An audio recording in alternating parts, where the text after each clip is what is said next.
The morning. Elizabeth Carter walked out of Ashwood Estate. She did not slam the door. She closed it softly the way a woman does when she has already made her peace with grief. She carried nothing but a worn traveling bag, a physician's letter tucked inside her coat, and the secret of a child growing beneath her heart. Behind her, Nathaniel Carter sat at his desk, believing she would return by supper.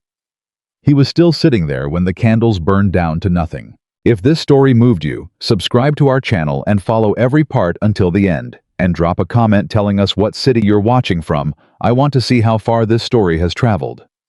The summer of 1814 arrived in Henrico County, Virginia, the way most summers did, loud with cicadas, thick with heat, and indifferent to the private devastations of men. Nathaniel Carter was 31 years old that July, and by every outward measure, his life was the envy of the county. Ashwood Estate sprawled across 400 acres of the finest tobacco land in the region, its fences straight and its fields green, and its main house standing 3 stories tall above a sloping lawn that rolled down toward the river like a carpet laid out for company. He had inherited it at 22 from a father who had never been warm but had been effective, and in the 9 years since Nathaniel had doubled the acreage, modernized the operations, and earned the kind of reputation that made men straighten their backs when they spoke his name. He had also, 3 years prior, married Elizabeth Monroe, the second daughter of a Charlottesville merchant family, educated and quiet and possessed of the sort of steady intelligence that most men in the county admired from a respectful distance and secretly found unsettling. Nathaniel had not found it unsettling.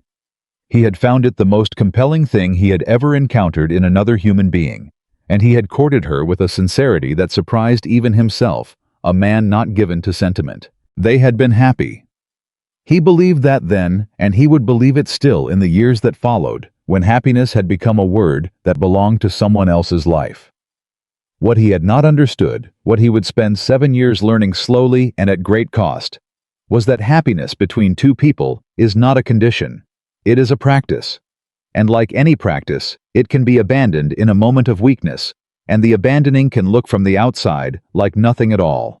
Joker. The trouble began the way most true troubles do, quietly, and in a season when everything else seemed fine. Nathaniel's younger brother James had arrived at Ashwood in early June, with debts that had been accumulating for 2 years, and a temperament that refused to acknowledge their severity.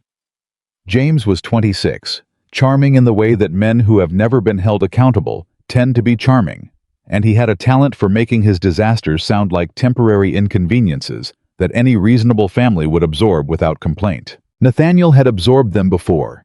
He would absorb them again. That was the nature of being the elder brother, the one who had been given the land and the name and the weight that came with both. But this time, the debts were larger. This time, James had borrowed against Nathaniel's name without asking. This time, the creditors were not patient country merchants, but men from Richmond with lawyers and documentation and very little interest in family sentiment. For 3 weeks in June and into July, Nathaniel had been managing the crisis in the way he managed most crises, methodically, without complaint, and entirely alone. He did not speak to Elizabeth about the details. He told himself it was because he did not want to worry her. He told himself he was protecting her. What he was actually doing, though he could not have named it then, was taking the weight of it inside himself and compressing it until it had no more room to go. Elizabeth knew something was wrong. She was not a woman who missed things. She watched her husband come to the dinner table without appetite, watched him sit at his desk until long past midnight, watched the line of his shoulders carry a tension that had not been there in the spring. She asked him once in the quiet of their bedroom whether he wanted to talk about what was troubling him. "Nothing is troubling me," he said. "Go to sleep." She went to sleep, but she did not stop watching. Joel. It was a Tuesday evening in late July when she found the physician's letter. She had not been searching for anything. She had gone to Nathaniel's desk to leave a note about the household accounts, a routine matter. The kind of small administrative communication that was part of managing a house the size of Ashwood. The letter was not hidden. It was simply there, folded and unsealed, sitting beneath a brass paperweight, as though he had been reading it and set it down to think. She did not intend to read it. She read it. The letter was from Dr. Harlow, the family physician in Richmond, and it concerned Nathaniel. It concerned a condition of the heart, not a metaphorical condition, but a physical one, a structural weakness that the doctor had observed during an examination 3 months prior and had apparently been corresponding with Nathaniel about in some detail. The language was careful and medical and precise, but the meaning was clear enough. Nathaniel had been told that his condition required rest, reduced strain, and the avoidance of severe stress. He had been told that without these adjustments, the prognosis was uncertain. He had told Elizabeth none of this. Not one word. She stood at his desk for a long time, the letter in her hands, reading it twice, and then a third time as though the words might rearrange themselves into something less frightening. They did not. She folded it carefully and placed it back beneath the paperweight. Then she sat down in the chair by the window and put her hand over her own stomach, where a secret of her own had been living for 5 weeks. A secret she had been preparing in her careful way to share with him. She had been waiting for the right moment. She had been waiting for him to seem less burdened. Now she understood that she had been waiting for a moment that was not coming. She was pregnant, and her husband was ill, and he had chosen for whatever reason to carry that illness in silence, rather than bring it to the person who had promised to stand beside him. She cried quietly in the chair by the window. Not for long. Elizabeth was not a woman who allowed herself long grief when there was thinking to be done. She went to him that evening after supper. The house was quiet. The servants had retired. James had gone to town as he often did in the evenings, leaving behind the particular kind of absence that felt more like relief than loss. Nathaniel was in his study at his desk, the ledgers open in front of him, and a glass of whiskey at his elbow that he had barely touched. He did not look up when she entered. "Nathaniel," she said. "I'm working, I know." She sat in the chair across from him, the chair where he usually received the foreman, the lawyer, the men who came to discuss matters of business. She sat in it the way she sat in most things, with her back straight and her hands folded and her eyes steady on his face. "I want to talk to you." "It'll have to wait until morning." "It can't wait until morning." Something in her voice made him look up then. She had a particular quality, she had always had it, of making a statement that carried underneath its plain words the full weight of what she meant.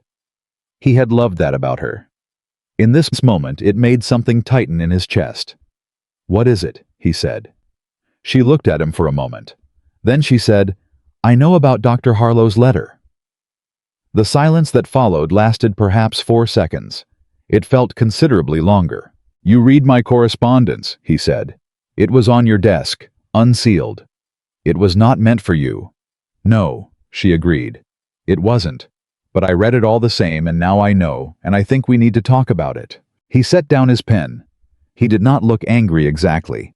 He looked the way a man looks when he has been carrying something in secret, and the secret has been removed from him, without warning exposed, and therefore defensive, and therefore, because he was a man of a particular kind, immediately in the wrong direction. "There is nothing to talk about," he said. "The doctor is being cautious. It is a minor condition. I am managing it." "Managing it," she repeated. "Yes, by working 16-hour days, and not sleeping, and taking on your brother's debts, and not telling your wife." "Elizabeth." His voice had an edge in it now. "I said I am managing it." She was quiet for a moment. Then she said, "I have something to tell you as well." He waited. "I am with child," she said. 5 weeks, I believe, perhaps 6. Another silence, different from the first. This one was softer, or should have been softer. She watched his face for the thing she had hoped to see. The unclenching, the warmth, the moment when the weight of the ledgers and the debts and the physician's letter fell away, and something human came through. She watched, and she waited. And what she saw instead was a man who was already overwhelmed, receiving one more piece of information that his overwhelmed mind translated immediately into one more complication, one more thing to manage, one more obligation in a season that had become nothing but obligation. "God," he said. It was not said with joy. She heard it. She heard exactly what she was not supposed to hear, and she heard it with the perfect clarity of a woman who has been paying attention. "Is that all you have to say?" she asked. "I didn't mean—" He stopped. He pressed his hand to his forehead. "Elizabeth, I am tired. I am beyond tired. I cannot tonight, I cannot. Then say that, she said. Her voice was very quiet. Say that you're tired. Say that you're frightened. Say anything true, Nathaniel. But don't look at me like I'm one more problem you have to solve. I'm not. He stopped again. The ledgers were open in front of him. The whiskey was at his elbow. The candle on the desk threw a light that caught the lines around his eyes, lines that had deepened noticeably in the past weeks. I'm not looking at you that way. You are, she said. You have been for weeks. Elizabeth.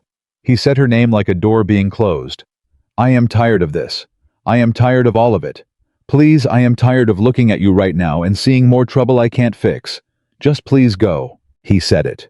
He said it without thinking, or perhaps with too much of one kind of thinking and not enough of another. He said it the way a man says things when his reserves are gone and his filters are gone, and what is left is the raw, unexamined interior of his exhaustion. I am tired of looking at you. 5 words. He meant, I am tired. I am failing. I am frightened, and I cannot show it. And I need you to not be looking at me right now, because I cannot bear to see myself reflected in your eyes. He meant all of that. He would understand all of that later in the sleepless years that followed. What Elizabeth heard was simpler and more terrible. I am tired of you. She stood. Her face did not crumble. That was the thing about Elizabeth. Her face almost never crumbled. She simply stood and smoothed the front of her dress and looked at him with an expression he could not read. All right, she said. Good night, Nathaniel. She walked out of the study. She closed the door softly behind her. He sat at his desk. He picked up his pen. He told himself she would be calm by morning, that they would talk, that he would explain what he had meant, and she would understand. He told himself that for another 4 hours, until the candles burned down. She did not sleep that night. She sat on the edge of the bed they had shared for 3 years in the room that smelled of cedar and the particular soap she had always associated with the feeling of being home, and she thought with the methodical clarity that was her particular gift and her particular burden. She thought about the physician's letter. She thought about a man who was ill and refused to say so. She thought about what it meant to carry a child into a household where the father looked at the news of that child's existence and said, God in a voice like a man told of a flood. She thought about 5 words. She thought about them for a long time. Around 2 in the morning she made her decision. She did not make it out of anger. She had moved by then past the first heat of it into something colder and more considered. She made it with the same quiet deliberation she brought to most significant things, the same care she brought to household accounts and correspondence and the management of a life. She was not leaving him because she did not love him. She was leaving because she could not raise a child inside a silence this large. She could not stay in a house where the man she loved was dying by degrees and would not let her near him. She could not continue to offer herself to someone who had looked at her in the moment she needed him most to see her and said that he was tired of the sight of her. She packed 1 bag. She took her mother's brooch and the small amount of household money she had set aside over the years in the tin box at the back of the wardrobe. Not a great sum, but enough. She took the physician's letter, she would not say why later, when she asked herself, and she took the journal she had kept since girlhood, and she took nothing else. She wrote him a note. She left it on his pillow. She was gone before the sun rose over the eastern fields of Ashwood Estate. Jaw. Nathaniel found the note at 6 in the morning. He had finally gone to bed around 3, certain of very little, except that he was sorry for what he had said and would make it right at breakfast. He had slept for 3 hours in the particular way of a man too exhausted to do otherwise, and he woke to the sound of the field workers beginning their morning and the smell of the summer air coming through the window. Elizabeth's side of the bed was empty. He did not think anything of it at first. She sometimes rose before him. He washed his face and dressed and looked around the room for her shawl, the light one she wore in the mornings, and noticed it was not on its hook. He noticed other things. Her brush was not on the dressing table. The small blue bottle of lavender water she kept on the windowsill was gone. He found the note on her pillow. Nathaniel, I have gone. Please do not come after me. I need time away from this house, and from the life we have been living inside it. I cannot explain more than that tonight. I hope that one day you will understand. I hope that one day I will too. I loved you. That is the truest thing I know how to write right now. Elizabeth. He read it standing beside the bed. Then he sat down on her side of the mattress and read it again. His hands, he noticed distantly, were not quite steady. He told himself she had gone to her mother's. He told himself she needed a week, 2 weeks, the kind of distance that married people sometimes need. He told himself the note said time away, not forever, and that she would write to him within a few days and they would arrange things properly. He went downstairs. He ate no breakfast. He went to his study and sat at his desk among the open ledgers and told himself methodically that this was temporary. By the end of the week, when no letter came, he rode to Charlottesville himself. Her mother had not seen her. He hired a man from Richmond who was skilled in locating people who did not want to be located. The man spent 6 weeks and came back with very little. Elizabeth had been seen in Fredericksburg 3 days after leaving Ashwood. After that, the trail went quiet. Nathaniel wrote to every family connection he could think of. He received polite replies that told him nothing.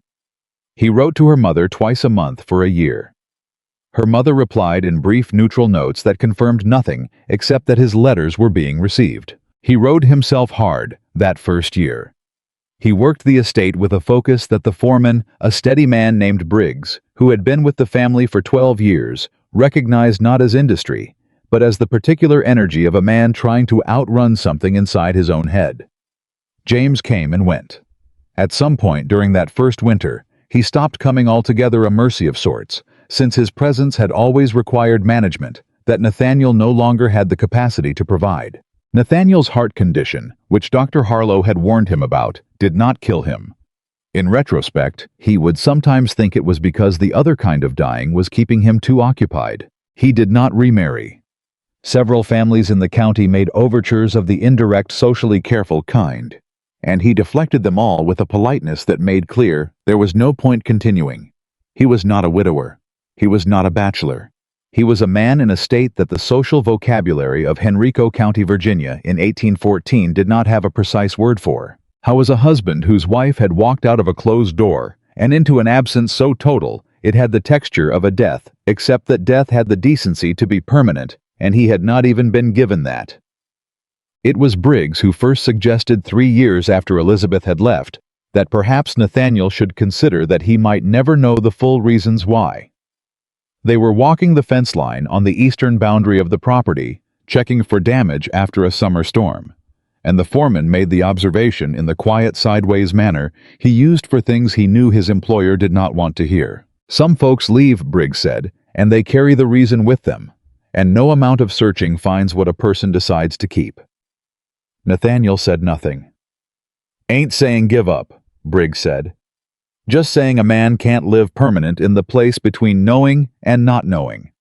At some point you gotta put your feet somewhere solid and start from there. Nathaniel looked at the fence line. He looked at his fields and his land and the house visible in the distance.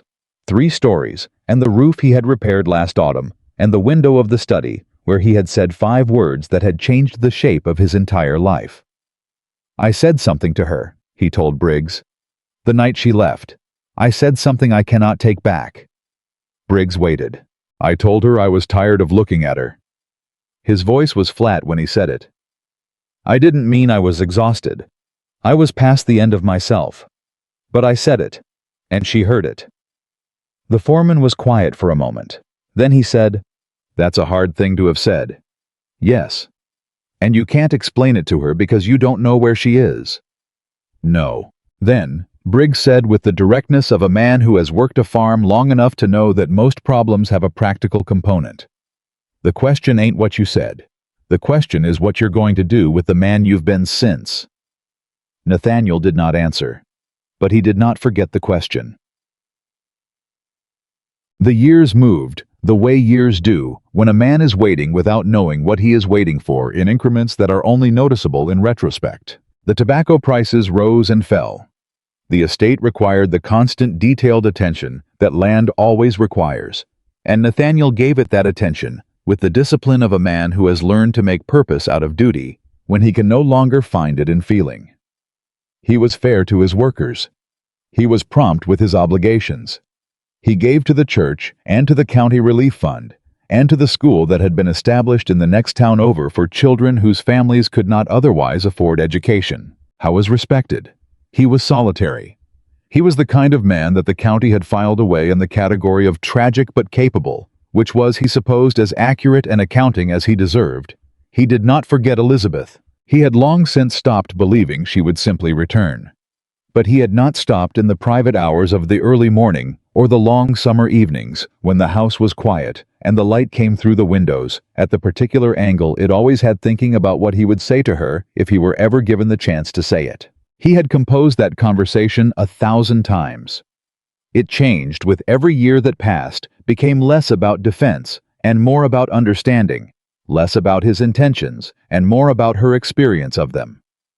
By the time he was 38, it had become very simple. "I am sorry," he would say. "I did not know what I was doing. I knew what I was doing." He had not decided yet which was true. The letter arrived in late July 1821, 7 years to the season from the night Elizabeth had walked out of his study. It came from a lawyer in Richmond, not the Carter family's usual lawyer, but a man named Samuel Whitaker, whose firm Nathaniel recognized as having handled his mother's affairs in the years before her death. The letter was brief, as lawyers' letters tend to be when the subject matter is significant enough that the lawyer wants to deliver the weight of it in person. "Mr. Carter," it began, "following the passing of your mother. Mrs. Harriet Carter, this office has come into possession of certain documents and correspondence which were entrusted to our keeping by the deceased. These materials are of a personal nature and are addressed to you. Given the sensitivity of the contents, I would respectfully request a meeting at your earliest convenience rather than conveyance by post. Please know that the matter is urgent." Nathaniel read the letter at his desk. He read it twice. His mother had died in March of that year of a fever that had moved quickly, and he had handled her affairs with the same methodical care he brought to everything. He had believed those affairs to be settled. He had not known about Whitaker. He had not known his mother had a separate lawyer. He had not known there were documents. He wrote back the same day and arranged a meeting for the following week. Samuel Whitaker was a small, precise man in his late 50s, with the manner of someone who had spent a career handling things that other people found impossible to handle alone. He received Nathaniel in his Richmond office on a Thursday morning, and he began before anything else by offering his condolences for the loss of Mrs. Carter, which he expressed in the specific and genuine way of a man who had known the woman personally. "Your mother came to me in the winter of 1815, Whitaker said. "She came to me because she had received correspondence that she did not know what to do with. Correspondence that had been sent not to Ashwood, but to a post office address in Richmond, that she had set up privately on behalf of someone who had, as she put it, reason to communicate in privacy." Nathaniel sat very still. "The correspondence," Whitaker continued, "was from your wife." The office was very quiet. Outside, a cart passed on the street below its wheels, loud against the cobblestones. "Elizabeth," Nathaniel said. The word came out carefully, as though it might break. "Yes." Whitaker opened the desk drawer and removed a wooden box, plain and unornamented, perhaps 14 inches long. He set it on the desk between them. "Over a period of approximately 6 years, Mrs. Carter sent your mother a series of letters, 31 in total. Your mother replied to some of them. The arrangement was, as I understand it, made at Mrs. Carter's request, and your mother honored it, including the request that the letters not be shared with you during your mother's lifetime." "Why," Nathaniel said, "would she ask that?" Whitaker was quiet for a moment. "I believe, Mr. Carter, that if you read the letters, you will understand. Your mother asked me to give them to you after her death, along with her own explanation, which she put in writing. That letter is also in the box." He paused. "There is one other matter I am obligated to inform you of before you read anything." Nathaniel waited. "In the third letter," Whitaker said, "which dates to November of 1814, your wife informs your mother that she gave birth to a daughter on the 2nd of October. He looked at Nathaniel steadily. "A daughter who would be, as of this summer, 6 years old." 6. The number landed in Nathaniel's chest like something physical. 6 years old. October 1814. 3 months, he did the arithmetic with the involuntary precision of a man whose mind refuses to stop working, even when the rest of him has stopped entirely 3 months after Elizabeth had left Ashwood. 3 months. Which meant she had been carrying the child when she walked out. When she stood in his study and told him she was expecting, and he had said, God in that voice he would regret until his last breath. She had already been carrying a daughter who now existed somewhere in the world, who was 6 years old and had his name, and had been alive for the entirety of the 7 years he had spent believing himself alone. He put both hands flat on the desk. He needed the solid surface under his palms. A daughter, he said. Yes. Does she? He stopped. Does Elizabeth? Your wife is in good health as far as your mother was aware. The most recent letter in the box is dated 8 months ago. Whitaker's voice was careful, and even the voice of a man who has delivered difficult truths often enough to have learned the value of steadiness. The child's name is Clara. Clara Eliza Carter. Carter. She had kept his name for the child. I was not sure he could speak around that fact, so he did not try. He reached across the desk and picked up the wooden box. It was lighter than he expected. 31 letters and a daughter and 7 years of a life he had not known existed, and all of it fit in a plain wooden box that he could hold in one hand. Thank you, he said to Whitaker, and his voice was almost steady. I took the box home to Ashwood. He sat at his desk, the same chair, the candle in the same position it had been in on the night everything ended, and he opened the box, and he began to read. The first letter was dated September of 1814, 6 weeks after she had left. Dear Mrs. Carter, I write to you with great hesitation, knowing that this letter may cause you pain, and knowing also that you may choose not to reply. I have no right to ask anything of you. I have left your son's house without proper farewell, and without the explanation he deserves, and I cannot yet give that explanation without also telling you things that belong between a husband and wife before they are shared with anyone else. I am writing because I believe you are a woman who can hold a truth quietly and without judgment, and because there is a truth I must tell someone before it becomes too large for me to carry alone. I am carrying Nathaniel's child. The child as well as am I. I am settled in a place I cannot yet name with a woman I trust, and I am safe. Please do not be frightened on my behalf. I will write again when I am able. With deep respect, Elizabeth. He set the letter down. He picked up the next one. He read for 4 hours without stopping. The letters were not what he expected. He had braced himself somewhere between Richmond and Ashwood for recrimination, for the articulation in Elizabeth's precise and careful hand of every wrong he had done, every failure, every silence. He had braced for the indictment. What he found instead was a woman talking to his mother in the way she had never quite been able to talk to him. With the plainness that is only possible when there is no defensiveness to navigate, no pride to protect, no marriage to preserve. She wrote about being frightened. She wrote about the first weeks in a borrowed room in a town where no one knew her, about the way she had cried in the dark because she was 25 years old and pregnant and alone, and she was too proud to go home and too frightened to go back. She wrote about the morning Clara was born in October in a clean room with a capable midwife, and she wrote about looking at the child's face for the first time and thinking she has his eyes, the same exact gray. I cannot decide if this is a mercy or a punishment. She wrote in the 6th letter, the thing Nathaniel had most needed to know 7 years ago. I did not leave because I stopped loving him. I want you to know that though I ask you not to tell him I said so, I left because I could not reach him. I could not get inside the silence he had built around himself, and I was too afraid, too proud perhaps, and too tired to keep trying. When he said what he said that night, it did not feel like the words of a man who was overwhelmed. It felt like the truth finally spoken. I believed him. I believed that I had become a burden to him, and that the child I was carrying would become a larger one. I was wrong. I think I knew that even then. But knowing you are wrong and being able to act against it are different things, and I did not have the strength for it that night. I am not asking for your sympathy. I am simply trying to explain to someone why I did what I did. Because I have been explaining it to myself for 6 months now, and I am not sure I understand it any better than I did when I walked out the door." He put that letter down and sat with it for a long time. Then, he picked up the next one. By the time he reached the last letter dated the previous November 8 months ago, he had a clear picture of the 7 years that had passed inside his absence. Elizabeth had settled ultimately in a coastal town in North Carolina, a place called Beaufort, small and quiet, and far enough from Virginia that she had felt gradually safe. She had taken work as a teacher, the kind of informal domestic education that was available to a woman of her background, tutoring the children of local families in reading and arithmetic and French. She was known in the town she mentioned once as a widow. It was simpler. Clara was thriving.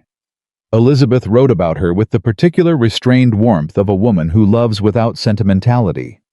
Noting the child's aptitude for drawing her tendency to ask questions that had no comfortable answers, her habit of examining every insect she found before setting it gently back in the grass. She mentioned once that Clara had asked at the age of 4 what her father looked like. Elizabeth wrote, "I told her he was tall and had gray eyes and worked very hard." She considered this for a while and then asked if he was kind. "I told her I believed he was, though he had been for a time lost." She seemed to find this satisfactory. He believed he was kind, though he had been for a time lost. He sat at his desk in the house where she had spent 3 years of their marriage, and he pressed his knuckles against his mouth, and he did not cry, but it was a near thing. And for several minutes, the only sound in the room was the summer night coming through the open window and the distant sound of the cattle settling in the far field. He had a daughter, Clara Eliza Carter, age 6, who loved to draw and asked unanswerable questions, and had been told by her mother that her father was kind. I had a daughter, and she was in Beaufort, North Carolina, and she had never seen his face. He pulled a fresh sheet of paper toward him. He picked up his pen. He began Elizabeth. He stopped. He looked at what he had written. Then he set the pen down and sat back in his chair. I thought about 7 years. He thought about 31 letters in a wooden box. He thought about a child who had gray eyes and did not know the man they came from. He thought about what he had said and what she had heard, and the distance between those two things that had stretched into years and miles and a daughter's entire life. A letter was not enough. He stood up from the desk. He walked to the door of the study.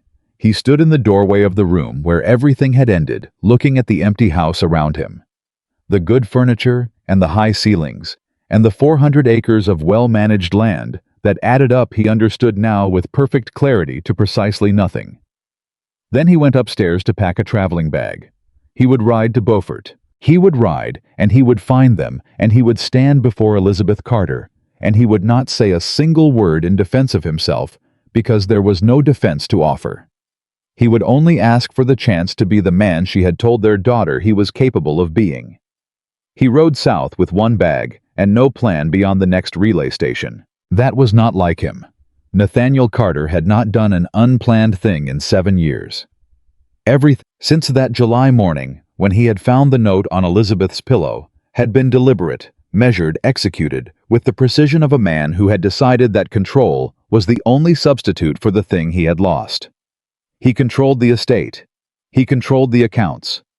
He controlled the hours of his day down to the quarter hour, because an unstructured hour was an hour in which he might sit still long enough to feel the full weight of what he had done, and he had found early on that he could not afford that. But the letters had undone something in him that 7 years of discipline had built, and now he was riding south on a Tuesday morning in July, with his jaw set and his hands easy on the reins, and a feeling in his chest that he could not name, not quite hope, because hope required a belief in good outcomes, and he had no right to that, not yet, but something adjacent to it. Something that had the quality of motion after stillness. Something that felt terribly and without permission, like being alive again. He stopped the first night at a tavern in Petersburg. He ate without tasting it, and slept 4 hours, and was on the road again before the sun was fully up. He rode hard the second day, changing horses at the midday station, and by evening he was in the Carolinas, with the air different around him, heavier, saltier, the particular quality of coastal air that is unlike any other. He had never been to Beaufort. He had never had reason to go. He thought in the long stretches of road, where there was nothing to occupy his mind except the movement of the horse beneath him and the flat coastal landscape opening up on either side, about what Elizabeth's 31st letter had told him. She had not written it as an invitation. She had written it as a continuation of what had become for 6 years, a private conversation with a woman she trusted, a conversation about the dailiness of her life, the weather and the teaching and the small particular details of raising a child in a borrowed existence. She had written in that final letter that Clara had begun helping the neighbors cook on Saturday mornings and had declared herself an authority on the proper salting of fish, a declaration the neighbors had apparently found charming. She had written about Clara's laugh. She had described it once in the 22nd letter as the kind of laugh that made people in the street turn around to find the source of it. She laughs with her whole body, Elizabeth had written. I don't know where she gets it. Not from me, certainly. Not from... She had stopped the sentence there, left it unfinished. But he had read the blank that followed, and he had understood what name had been forming at the end of it. He pressed the horse a little faster and told himself that he was not going to arrive in Beaufort with anything resembling expectations. He was going to arrive and find out whether he was permitted to stand on the same ground as his wife and his daughter. And that was the only thing he had any right to want right now. He arrived in Beaufort on the afternoon of the 3rd day. It was a small town, which he had expected, and a working one. Fishing boats at the docks, the smell of salt and pitch children running in the unpaved streets, the particular comfortable shabbiness of a place where no one has much, but most people have enough. He rode in from the North Road and drew reasonable attention, because a well-dressed man on a good horse arriving in a town that size always drew attention, and he could feel the eyes on him as he made his way toward the center. He found the tavern first, because taverns are where strangers go, and because the keeper of a tavern in a small town knows everything worth knowing. He tied his horse out front, went inside, and ordered coffee and a meal he did not particularly want. And when the keeper, a broad woman in her 40s with the alert eyes of someone who has been reading people across a counter for 20 years, brought both, he said carefully that he was looking for a widow woman who taught the local children. He did not give a name. The keeper set the coffee down and looked at him for a moment. You mean Mrs. Carter, she said. I might, he said. Most people who come looking for her are parents of her students, the keeper said. You got children. One, he said, I believe. Another look, longer this time. The keeper had the kind of face that held its judgments well, but he was a man who had spent years learning to read what people did not say, and he could see her doing something behind her eyes, a calculation or a decision. She boards at the Alcott House, she said finally. Back 2 streets toward the water-white gate red door. Thank you, he said. Mr. the keeper said before he could pick up his coffee. She's a good woman, whatever your business is. I know, he said. She's the best woman I've ever known. That's rather the problem. The keeper said nothing to that, but her expression shifted slightly in a direction he could not entirely read, and she left him to his coffee. He sat for 30 minutes. He drank the coffee. He ate a portion of the meal and could not manage the rest of it, not with the next hour sitting in front of him the way it was. Then he paid, went outside, mounted his horse, and rode toward the red door. He heard her before he saw her. He had dismounted and tied the horse to the post outside the white gate, and he was standing with his hand on the latch, standing there longer than he should have, trying to locate something inside himself that felt adequate to the moment, which was a fool's errand, and he knew it when he heard a child's voice from the side of the house. High, clear, entirely confident. That's not how you do it. You have to press harder, or the line goes crooked. Then another voice, younger, less assured. I am pressing harder. No, you ain't. Here, like this. He knew the grammatical error would have come from the fishing family's children she spent her time with, not from Elizabeth, who had always been precise about language, but the authority in the correction. The complete matter-of-fact certainty of it, that was something he recognized in a way that stopped him where he stood. He pushed the gate open. She was sitting cross-legged in the yard. Clara, his daughter 6 years old, with Elizabeth's dark hair, and what he already knew from 31 letters, would be his own gray eyes, sitting cross-legged in the yard, with a flat piece of board across her knees and a piece of charcoal in her hand, and beside her was a smaller girl of perhaps 4, watching with the solemn attention of a student who has accepted that she is not the expert in this particular subject. Clara was drawing. She was drawing a bird, a heron by the look of it, long-legged and precise, and she was explaining the technique to her companion with the focused patience of someone who takes teaching seriously. She had not looked up yet.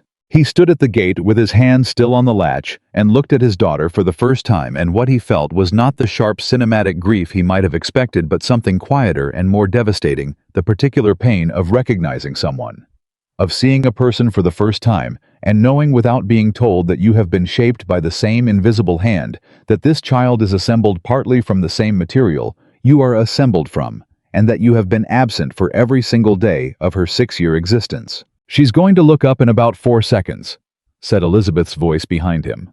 "And when she does, she's going to ask who you are, and I need to know what you're planning to say before that happens." He turned. She was standing in the doorway of the house. He had last seen her face in July of 1814.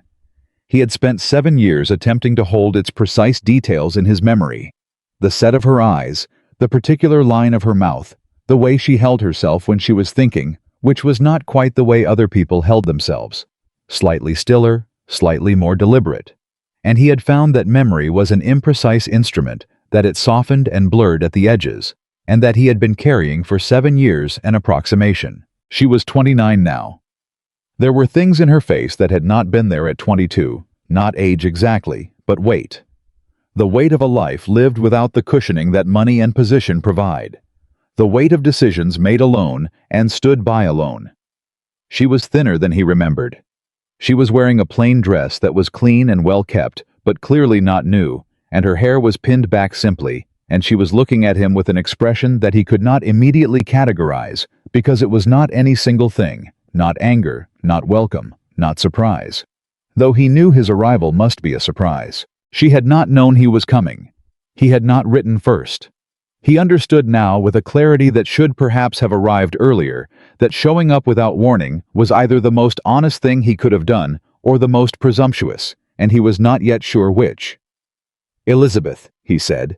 His voice came out steadier than he felt. "Nathaniel." She said his name the way she had always said it, without ornament, precisely weighted. "How did you find us?" "Whitaker," he said. "Mother's lawyer. There was a box, the letters." Something moved across her face. He could not name it. "She gave them to you," Elizabeth said. It was not quite a question. "After she died, yes. She left instructions." He paused. "She did not tell me while she was living. You asked her not to." "I did." "Why?" Elizabeth looked at him for a moment, then looked past him where Clara had apparently decided that the man at the gate was more interesting than the heron, because she had set down the charcoal and was watching them both with the focused attention of a child who understands that something significant is happening, even without knowing the specific nature of it. "Because I wasn't ready," Elizabeth said. "And then I kept not being ready, and the years kept passing, and—" She stopped. "Clara," she said in a different voice, a mother voice, calm and directing. "Will you take Rose inside and show her the picture books I'll be in shortly?" The child, his daughter, his 6-year-old daughter with his gray eyes and a piece of charcoal still in her hand, looked at Nathaniel with open and unashamed curiosity for a count of 3, and then looked at her mother, and then stood up with the board and the charcoal and held her hand out to little Rose.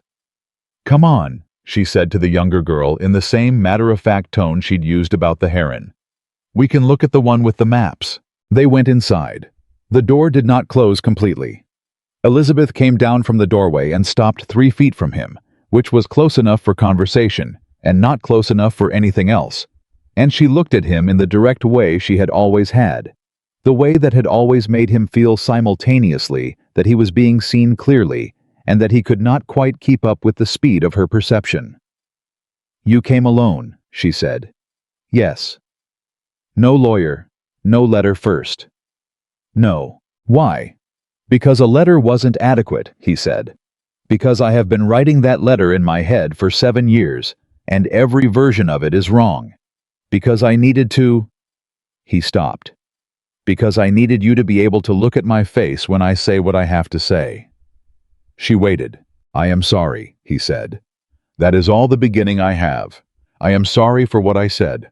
I am sorry for the way I was in those months, the way I closed everything out, the way I let the weight of everything I wouldn't share turn into cruelty without knowing it was cruelty. I am sorry that you had to leave to be safe from it. And I am sorry that you had our daughter alone and raised her alone, and that she has been alive for 6 years without me knowing she existed." His voice was level, but it was the level of something that has been very deliberately steadied. "I understand if that's not enough. I understand if nothing I say is enough. But I needed to say it where you could see me saying it." Elizabeth was quiet for a long moment. Then she said, "Are you the same man who said what he said that night?" "No," he said. And then, because she deserved the more careful answer, "Yes, the same man. But I know now what I didn't know then. I know what I did. Not just what I said, what I did. The silence before it, the shutting out the way I made myself unavailable, and then said those words when I had no reserves left and no right to say anything at all." He paused. "I know it. I carry it." "Good," she said. "You should." "Yes." "That's not forgiveness," she said. "I want to be clear about that. I know. I'm not Nathaniel. I can't stand here and tell you that 7 years of letters to your mother and raising Clara alone in a borrowed room and lying to this whole town about being a widow. I can't tell you that. Adds up to something I can set aside in an afternoon because you rode 3 days and said the right words." Her voice was not angry. That was the thing about Elizabeth. She had never needed anger to be formidable. She was formidable on the same register as always, the same quiet precision, and it was more effective than anger would have been. "Do you understand that?" "Yes." "Then what are you asking for?" He thought about what he had rehearsed on the road, all the careful calibrated versions of this conversation, and he discarded all of them. "Permission to stay," he said. "Not in this house. I'm not asking to resume anything. I'm asking to stay in this town for a while, and to be somewhere near my daughter, while I try to demonstrate that I am someone she should know." He paused. "And near you, while I try to show you the same." Elizabeth looked at him for a long time. "Clara doesn't know who you are," she said finally. "I know. She knows she has a father. She knows he wasn't. She knows the situation. I've been as honest with her as you can be honest with a 6-year-old. What have you told her? That her father is a good man who made mistakes. That he didn't know about her. That sometimes grown people hurt each other in ways they don't intend, and the hurt travels further than they meant it to." She paused. She accepted that the way she accepts most things. She thought about it for 2 days, and then asked if she could have a dog, so I think she processed it adequately. Something unlocked in his chest without warning. Not laughter exactly, but the immediate precursor to it. The involuntary response to a child being exactly and perfectly herself in the middle of a situation that had no right to contain that kind of grace. "She sounds like herself," he said. He knew that was a strange thing to say about a child he had never met, but Elizabeth seemed to understand it. "She does." Elizabeth agreed, and for just a moment, the wall she was standing behind shifted slightly, not coming down, but letting the light through in a way it hadn't been doing before. "She's very much her own person. She always has been." He nodded. He looked at the door the children had gone through. "Can I meet her?" he asked. "Not today, if that's not. I'm not asking for today necessarily. I'm asking when you think it's right." Elizabeth looked at him for another long moment. She was deciding something. He could see her deciding it the same way he had always been able to see her think the slight stillness that came before a significant conclusion. "Today," she said. "Because if you're going to do this wrong, I'd rather know now than after Clara has had time to become attached. And if you're going to do it right..." She stopped. "Either way, today." She turned and walked back toward the house. At the door, she paused without turning around. "She's going to ask you questions," she said. "She asks everyone questions. Don't try to answer the ones you can't answer honestly. She'll know if you're performing." "I understand," he said. "She's 6," Elizabeth said, "not 16. But she's not easy to fool, and I would strongly recommend not trying." "I'm not here to fool anyone," he said. She looked at him then over her shoulder with an expression he had not been able to read in 7 years of turning it over in his memory. "No," she said. "I don't think you are." She went inside. He followed. Clara was at the table with the map book open in front of her, Rose beside her, and when the adults came in, she looked up with the immediate alertness of a child who has been waiting for something to happen while pretending to look at maps. She looked at Nathaniel. He looked at her. She had his eyes. Completely unmistakably the same gray, the same slight tilt at the outer corners, the same quality of looking that he sometimes saw in mirrors and did not entirely recognize.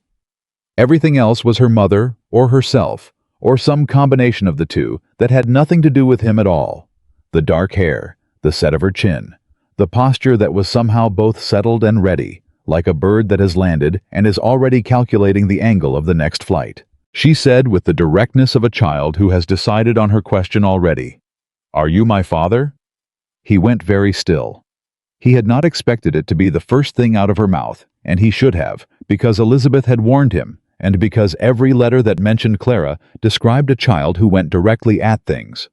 He crouched down so that he was at her level. It felt important not to be tall over her for this. "Yes," he said. "I am." She considered him. Her eyes traveled over his face with the methodical attention she had been giving the heron drawing earlier, taking inventory, making assessments, filing things away. "Mama said you didn't know about me," she said. "That's right, I didn't." "How come?" "Because your mama and we were apart. And there were things we didn't know about each other. Things that should have been said and weren't, and the space between us got larger before we could fix it." Clara processed this. "Did you want to know when you found out?" "Yes," he said. "The moment I found out I came. That's why I'm here." She looked at him for another moment. Then she said, "Do you know how to draw?" The question was so completely itself, so utterly Clara, from the evidence of 31 letters that he had to take a breath before answering. "I'm not very good at it," he said honestly. "I was never much of an artist." "I can teach you," she said with the same authority she'd used with Rose about the heron. "If you want. It's not that hard once you understand about pressure." He looked up at Elizabeth, who was standing near the doorway with her arms folded and an expression that was not quite a smile, but was perhaps the structural ancestor of one, the thing a smile comes from before it decides whether to arrive. "I would like that very much," he said to Clara. She nodded, as though the matter was settled, and scooted her chair to make room. He stayed in town.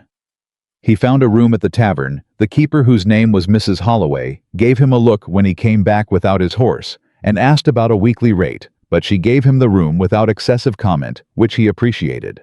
He had no blueprint for what he was doing.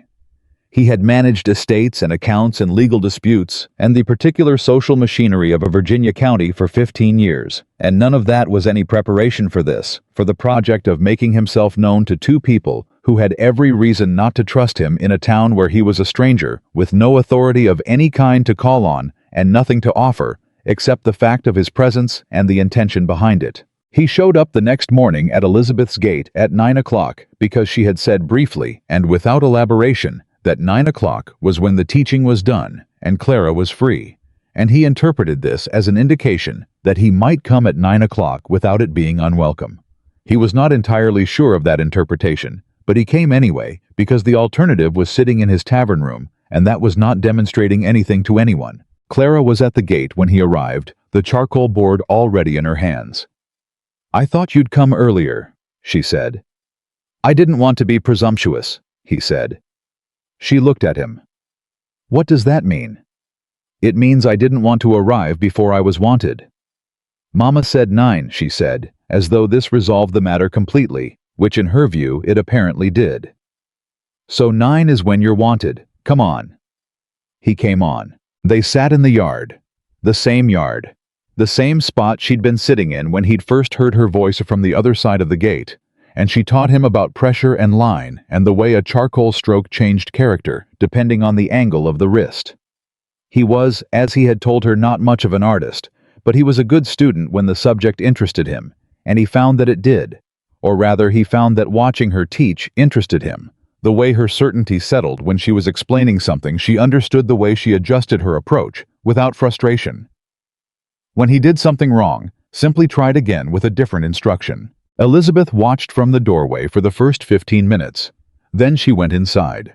He did not know whether to take that as trust or as indifference, and he decided it did not matter which. She had let him in the gate, and that was what he had asked for.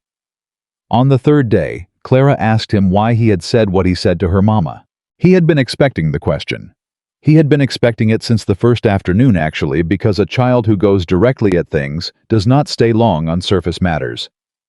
"I said something that hurt her very much," he said, "when I was in a great deal of pain myself. People do that sometimes. They're so full of their own hurt that it spills out at the person nearest to them." Clara considered this. "Did you mean to hurt her?" "No. But it doesn't matter much whether I meant to. It still hurt her." "Mama says that too," Clara said. "She says the meaning isn't the important part. The arriving is the important part." He looked at her. "She means what lands," Clara said with the manner of someone explaining something obvious. "Not what you intended to throw." He sat with that for a moment. "Your mama is a very wise woman," he said. "I know," Clara said completely without vanity. "She's the wisest person I know. You're probably second, but I haven't known you long enough to be sure." He managed to keep his expression approximately neutral. "That's fair," he said.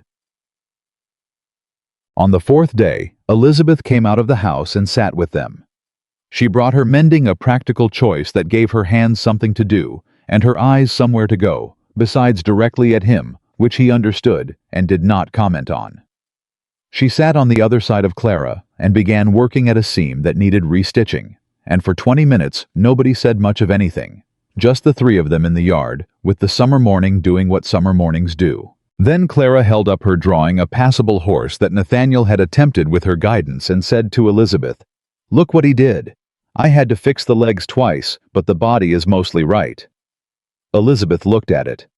"That's very good," she said. "His wrist was wrong at first," Clara said. "But he listened." "He always was good at that," Elizabeth said, and then stopped as though the sentence had surprised her by arriving. Nathaniel kept his eyes on the drawing in Clara's hands and said nothing. He understood that some things were better left where they landed. By the end of the week, Elizabeth had stopped watching from the doorway and started joining them in the yard without a project to occupy her hands, which felt to him like a change of some significance, though he was careful not to treat it as more than it was. They talked. Carefully at first about practical things, about Clara's education, about the town, about how the teaching work had found him. She had started it, she told him one afternoon while Clara was showing Rose the horse drawing, by answering a notice in the post office, when Clara was not yet 2 years old, and she had needed a reliable income, and teaching was the thing she knew how to do. It had turned out that she was good at it, or at least that she was good enough at it, that the families who employed her told other families, and the arrangement had grown into a small but dependable practice. "Do you like it?" he asked. She thought about the question seriously, which was her way. "I like the children," she said. "I like watching them get something right. That moment when a thing that was confusing becomes clear, yes. I like that." "You'd have been good at other things too," he said, "if the circumstances had been different." "The circumstances were what they were," she said. "I made do." "You did more than make do," he said. She looked at him briefly and looked away. "Nathaniel," she said, and her voice was careful, "don't tell me things I did well. I know what I did. I don't need your assessment of it."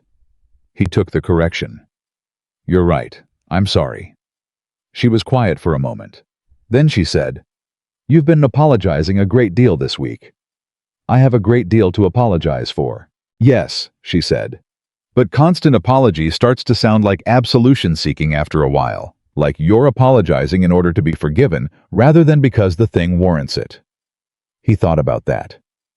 "What would you have instead?" he asked. "Show me," she said. "Stop telling me you're sorry and show me something different. That's the only currency that means anything to me at this point." He nodded. "All right. And Nathaniel." She looked at him directly the way she had in his study 7 years ago, that complete unguarded looking that he had always found more demanding than anything else she did. I need you to understand something. I have built a life here. It's a small life. It is nothing like what I left. But it is mine and Clara's, and it is good. If you are here to bring us back to Ashwood and restore the shape of what we had before, that is not on offer. That shape is broken. Whatever this is, if it is anything, it will be something else entirely. I understand, he said. Do you? I'm not trying to recover what we had, he said. I'm trying to become someone worth knowing by the people I failed. That's a different project. She held his gaze for a moment. Then she looked back toward Clara, who was deep in explanation again, gesturing with the charcoal in a way that left small gray marks on the air. She's going to love you, Elizabeth said quietly. She's already halfway there. She doesn't... A pause. She loves openly, Clara does. It's one of the things about her that terrifies me a little. She doesn't protect herself the way... Another pause. The way you do, he said without judgment. The way I learned to, she corrected. He did not push on that, but he heard it. Heard the distinction she was drawing between what she was and what she had become, and he filed it alongside everything else he was learning about the 7 years that had passed and the woman who had lived them. On the 8th day, when he arrived at 9 o'clock, Clara was not at the gate. Elizabeth was. She was standing with her arms folded and an expression he could not read, and his first involuntary thought was that he had done something wrong. Said something wrong. Been too much or not enough in some way he hadn't tracked. Then she said, Clara wants to show you the harbor. The fishing boats come in on Thursday mornings, and she's been going for 2 years. She wants to take you. He let out a breath he had not quite known he was holding. She asked you, he said. She told me, Elizabeth said. There's a difference with Clara. She doesn't ask for permission to want things. She announces them and then waits to see if the world will cooperate. Something moved across her face. Warmth clear and unguarded for just a second before she reassembled her expression. She gets that from somewhere, I'm sure. Not from me, he said. I never announced anything in my life. No, she agreed. You didn't. She stepped back from the gate to let him in. He walked through. And as he came up the path toward the house where his daughter was waiting to show him the fishing boats, where his wife was walking 2 steps ahead of him, with her back straight and her hands at her sides, and 7 years of distance between them. That was today, precisely 2 feet less than it had been a week ago. He thought about what Briggs had said to him on the fence line all those years ago in the summer heat of Ashwood. A man can't live permanent in the place between knowing and not knowing. At some point, you gotta put your feet somewhere solid and start from there. His feet were in Beaufort, North Carolina. The ground under them was unfamiliar, and the way forward was not clear, and the woman he loved had told him plainly that forgiveness was not on the table, and the daughter he had missed entirely was teaching him things about charcoal he had never expected to know. It was not enough. Not yet. Not nearly. But it was something. And something after 7 years of nothing felt like the beginning of the world.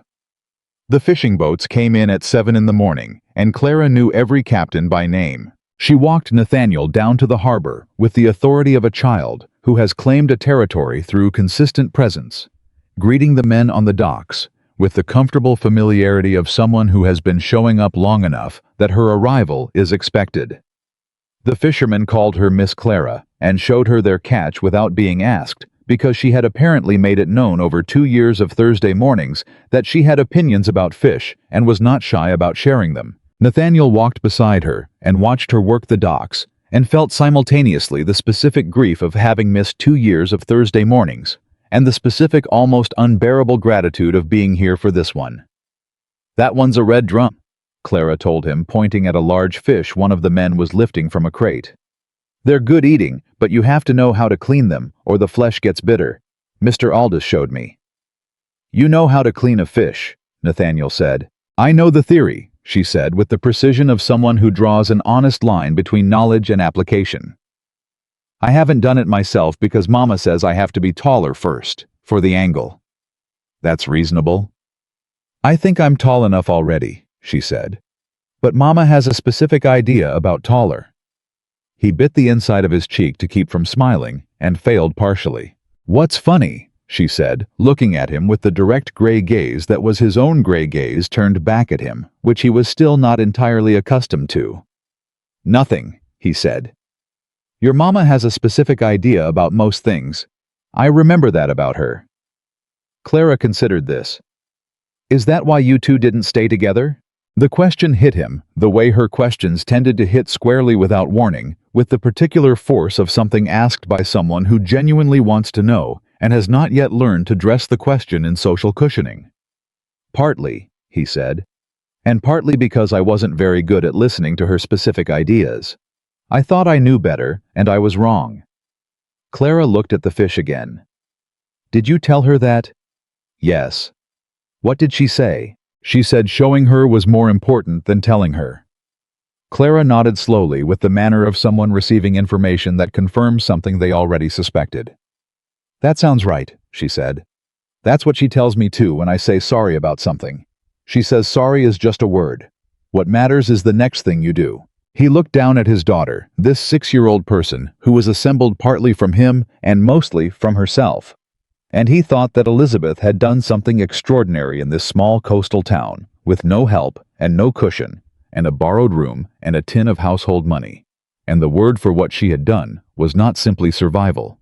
It was craft. She had crafted this child with the same precision and care she brought to everything, and the result was standing on a fishing dock in Beaufort, North Carolina, explaining the nature of genuine apology to the man who owed her mother the largest one of his life. She's right, he said. She usually is.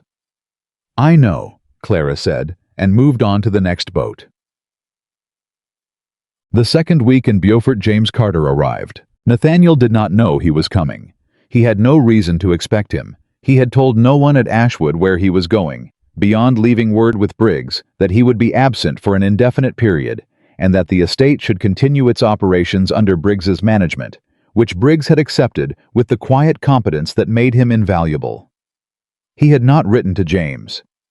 He and James had not corresponded with any regularity in the past several years, their relationship having settled into the particular attenuated form that some brotherly relationships take when one brother has stopped needing to be managed and the other has stopped being able to manage. But James had apparently learned from someone Mrs. Holloway at the tavern would have been his first guess, though he could not be certain that Nathaniel was in Beaufort and James had ridden south. And on a Tuesday morning, Nathaniel came downstairs to the tavern's common room and found his younger brother sitting at a corner table with a cup of coffee and the expression of a man who believes he is about to be reasonable. James was 33 now. He had the Carter height and the Carter jaw and a facility with charm that had always been his primary currency, though the years had added something to it, not depth exactly, but a kind of practiced smoothness, the polish that comes from having talked his way out of things often enough that the talking has become habitual. He looked healthy. He looked comfortable. He looked like a man for whom things had one way or another continued to work out. Nathaniel looked at him across the common room and felt a complicated thing, not hostility, not exactly, but the particular wariness of a man who has spent years cleaning up after someone else's messes and knows from experience that their presence tends to herald another one. James, he said. Nathaniel. James stood, smiled, extended his hand. Surprised. Moderately. He did not take the offered hand immediately. How did you find me? Word travels. James settled back into his chair as Nathaniel sat across from him. Briggs wouldn't say where you'd gone, but he said you'd gone south, and when I pushed him a little further, he mentioned the Carolinas. From there, it was straightforward enough. A pause. I heard about Mother's lawyer, about the letters. Did you? I heard that Elizabeth had been writing, that there was a child. James's expression shifted not quite to something genuine, but toward it. Nathaniel, why didn't you write to me? What would you have done? James paused. It was a longer pause than he'd intended, which told Nathaniel something. I would have... James. His voice was quiet. What would you have actually done? His brother looked at the table, then back up.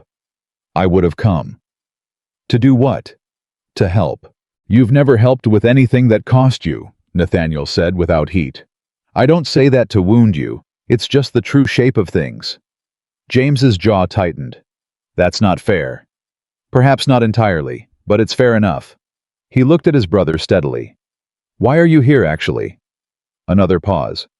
I want to see them, James said. Elizabeth, the child. Why? Because she's family, James said. And this time there was something unguarded in it. Something that surprised Nathaniel slightly, because he had not expected unguarded from James in this context. She's a Carter, my niece. I didn't know she existed either, Nathaniel, and He stopped. I'd like the chance to do this part right, even if I didn't do the other parts right. Nathaniel looked at his brother for a long moment. I thought about James arriving at Ashwood in that summer of 1814, with his debts and his charm, and his complete inability to understand the weight he added to an already overloaded situation. He thought about the months that followed in which James had been present and largely useless while Elizabeth left, and the estate nearly buckled, and Nathaniel worked himself into a silence so complete it had no exit. He thought about James disappearing afterward, drifting away in the manner of someone who finds wreckage uncomfortable to witness. He thought about the word family. You can meet them, he said finally. But on my terms. You don't arrive unannounced. You don't overwhelm. You don't bring the Carter name in as though it entitles you to anything, because here it means nothing, and even if it meant something, it wouldn't entitle you to anything where Elizabeth is concerned. She sets the terms. Do you understand that? Yes, James said. And James. He waited until his brother met his eyes. If you do anything, say anything, do anything that makes this harder for her or for Clara, I will put you on a horse back to Virginia myself. We clear? James held his gaze for a moment. Something in his expression shifted the practiced smoothness, thinning slightly. Something more honest, showing underneath. We're clear, he said. Elizabeth's response to the news of James's arrival was not what Nathaniel expected.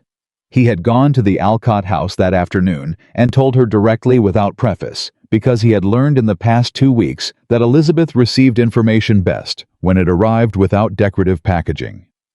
He told her that James was at the tavern, that he had come of his own initiative, and that he had communicated to James that any meeting would be on her terms and at her discretion. She listened.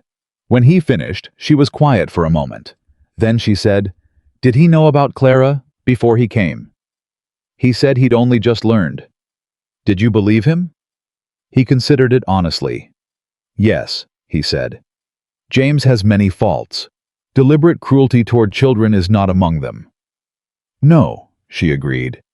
It isn't. She was quiet again. He can come to tea tomorrow, she said. 2 hours. Clara will be there. Nathaniel paused. Are you sure? She should know her uncle, Elizabeth said. Whatever happened between the adults in this family, that's not Clara's fault, and it shouldn't be her deficit. She looked at him steadily. She asked me last night after you'd gone back to the tavern whether you had any family besides her. He went still. She asked if there were grandparents, Elizabeth continued. I told her your mother had passed. She was quiet about that for a moment, and then she asked if there was anyone else. A pause. I told her she had an uncle, that he lived in Virginia and she hadn't met him yet. She said she hoped he was nice. And then she asked if she could have a dog, Nathaniel said. Elizabeth looked at him. No. This time she asked if she could write him a letter. He did not have an answer for that. He was not sure there was one. Bring him tomorrow, Elizabeth said. 3 o'clock. James met Clara on a Wednesday afternoon, and to his credit, and it surprised Nathaniel a little to find himself thinking of it as credit, he was good with her. He did not perform. He did not deploy the Carter charm in the way he deployed it on adults, which would have been immediately apparent to Clara and immediately off-putting. He sat across from her at Elizabeth's small table and answered her questions with the same directness she used to ask them. And when she asked him whether he knew how to draw, he said honestly that he did not, and she told him that his brother had the same problem, but was improving. James looked at Nathaniel over Clara's head, with an expression that contained several things at once and was not easily categorized. "Is he now?" James said. "He understands about pressure," Clara said seriously. "Most people don't." Elizabeth poured the tea and said nothing, but Nathaniel caught the slight movement at the corner of her mouth that he was beginning to recognize as the predecessor to something that was not quite a smile, but was traveling in that direction. After Clara had been sent to read in the other room, she went willingly, having satisfied herself about her uncle's essential character, and moved on to other interests. James sat at the table with his tea and was quiet for a moment. Then he said to Elizabeth, "I owe you an apology." Elizabeth looked at him steadily. "For the summer of 1814, James said. "I came to Ashwood that summer, and I made everything worse, and I didn't see it at the time, or I saw it and pretended I didn't, which is worse. I put pressure on a household that was already at its limit, and He stopped. "Whatever Nathaniel said to you that night, the condition of him that night, was partly my doing. I know that." "It wasn't your doing," Elizabeth said. "He made his own choices." "He did," James agreed. "And I made mine. And mine contributed." He looked at her without the deflection he typically used for difficult conversations. "I'm sorry, Elizabeth, for what it's worth this late." Elizabeth looked at him for a long moment. "It's worth something," she said finally. "Not everything, but something." James nodded. He picked up his tea. "She's extraordinary," he said toward the room where Clara had disappeared. "Your daughter." "I know," Elizabeth said. "She looks like him," James said. "Around the eyes. He stopped. "It's uncanny." "I'm aware," Elizabeth said dryly. James looked at Nathaniel. "Are you staying longer term?" "As long as I'm permitted to," Nathaniel said. James was quiet for a moment. Then he said, "Good." And he seemed to mean it.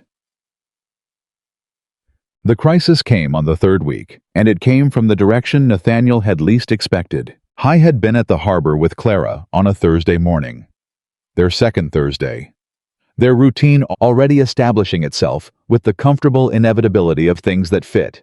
When one of the fishermen, an older man named Garrett, who had been friendly toward Nathaniel in the easy way of men who like the look of other men without needing to know their full history, said something that he clearly thought was harmless. He said it to Clara, who was examining a net spread across the dock for mending. "Your daddy's a fine man," Garrett said to her in the casual tone of someone making conversation. "You must be glad he's come to fetch you home." Clara looked up from the net. "We're not going home," she said. "This is our home." Sure, Garrett said genially. "But I mean his home, up in Virginia. A fine estate, I hear. Must be something for a young girl." Clara's expression changed. It was subtle, a slight tightening, a stillness that he had seen before in her mother's face, in his own face in mirrors. The Carter quality of going very quiet when something required processing. She looked at Nathaniel. "Are we going to Virginia?" she said. Every eye on the dock was on him in that moment, or so it felt. There were perhaps 4 men within earshot, and none of them were actually looking at him, because they were all carefully examining their nets, or their catch, or the middle distance, with the elaborate inattention of people who are absolutely listening. "No," he said. "We're not going anywhere you don't want to go." "Does Mama know that?" "Yes." Clara looked at him for another moment with those gray eyes that asked things the rest of her face kept orderly. "Did you come here to bring us back?" He crouched down, his habitual gesture with her making himself level with her, which she had never once commented on, but which he was fairly sure she registered because Clara registered everything. "I came here because you're here," he said. "Because your mother is here. I don't have a plan beyond that. This is your home. I'm not Clara. I'm not taking anything away from you. I promise you that." She held his gaze for a moment. Then she said, "Okay," in the tone of someone who has reached a verdict and is moving on, and turned back to the net. But it wasn't okay. Not entirely. He could tell by the set of her shoulders. And he was right, because that evening when he arrived at the Alcott house at the usual time, Elizabeth met him at the gate with a different quality in her posture, the stillness that meant something had occurred. "Garrett at the harbor," he said before she could speak. Clara told me, Elizabeth said. She asked me if we were going to Virginia. What did you tell her? I told her we weren't going anywhere she didn't want to go. A pause. The same thing you told her. And she said, Mama, what if I wanted to go? The silence that followed had weight in it. She said that, he said. She said that. Elizabeth's voice was careful. She's 6 years old, and she asked me what would happen if she wanted to see where her father lives, if she wanted to know where she came from. A pause. I told her we could talk about it, that nothing was decided, that she was allowed to want things. He looked at Elizabeth. What do you want? That is a very large question, she said. Yes, but it's the one that matters. She was quiet for a long moment. The evening light was doing its summer thing around them, warm and indifferent, and somewhere in the house Clara was probably drawing or explaining something to no one in particular, and Nathaniel stood at the gate of the woman he had never stopped loving and waited for her to tell him the truth. I don't know, she said finally. I know that's not the answer you want. It's an honest answer, he said. I'll take honest over comfortable every time. She looked at him. You've changed, she said. It was not a compliment exactly, or not only that. It was an observation, the kind Elizabeth made when she was updating her understanding of something. Somewhat, he said.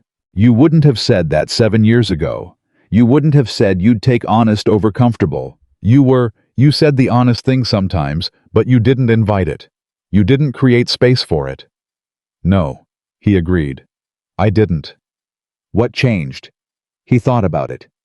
You left, he said. And there was nothing comfortable left, so I had to figure out how to live in the honest version of things. She absorbed that. Then she said, Come in.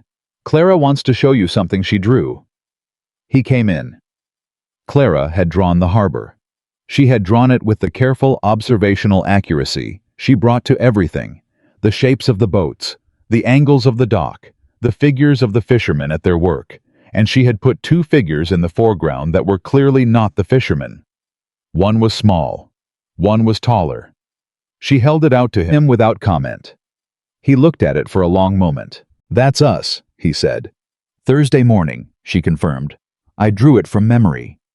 He looked at the 2 figures standing together at the end of the dock, the child and the tall man not touching, but close both of them, looking at the same direction.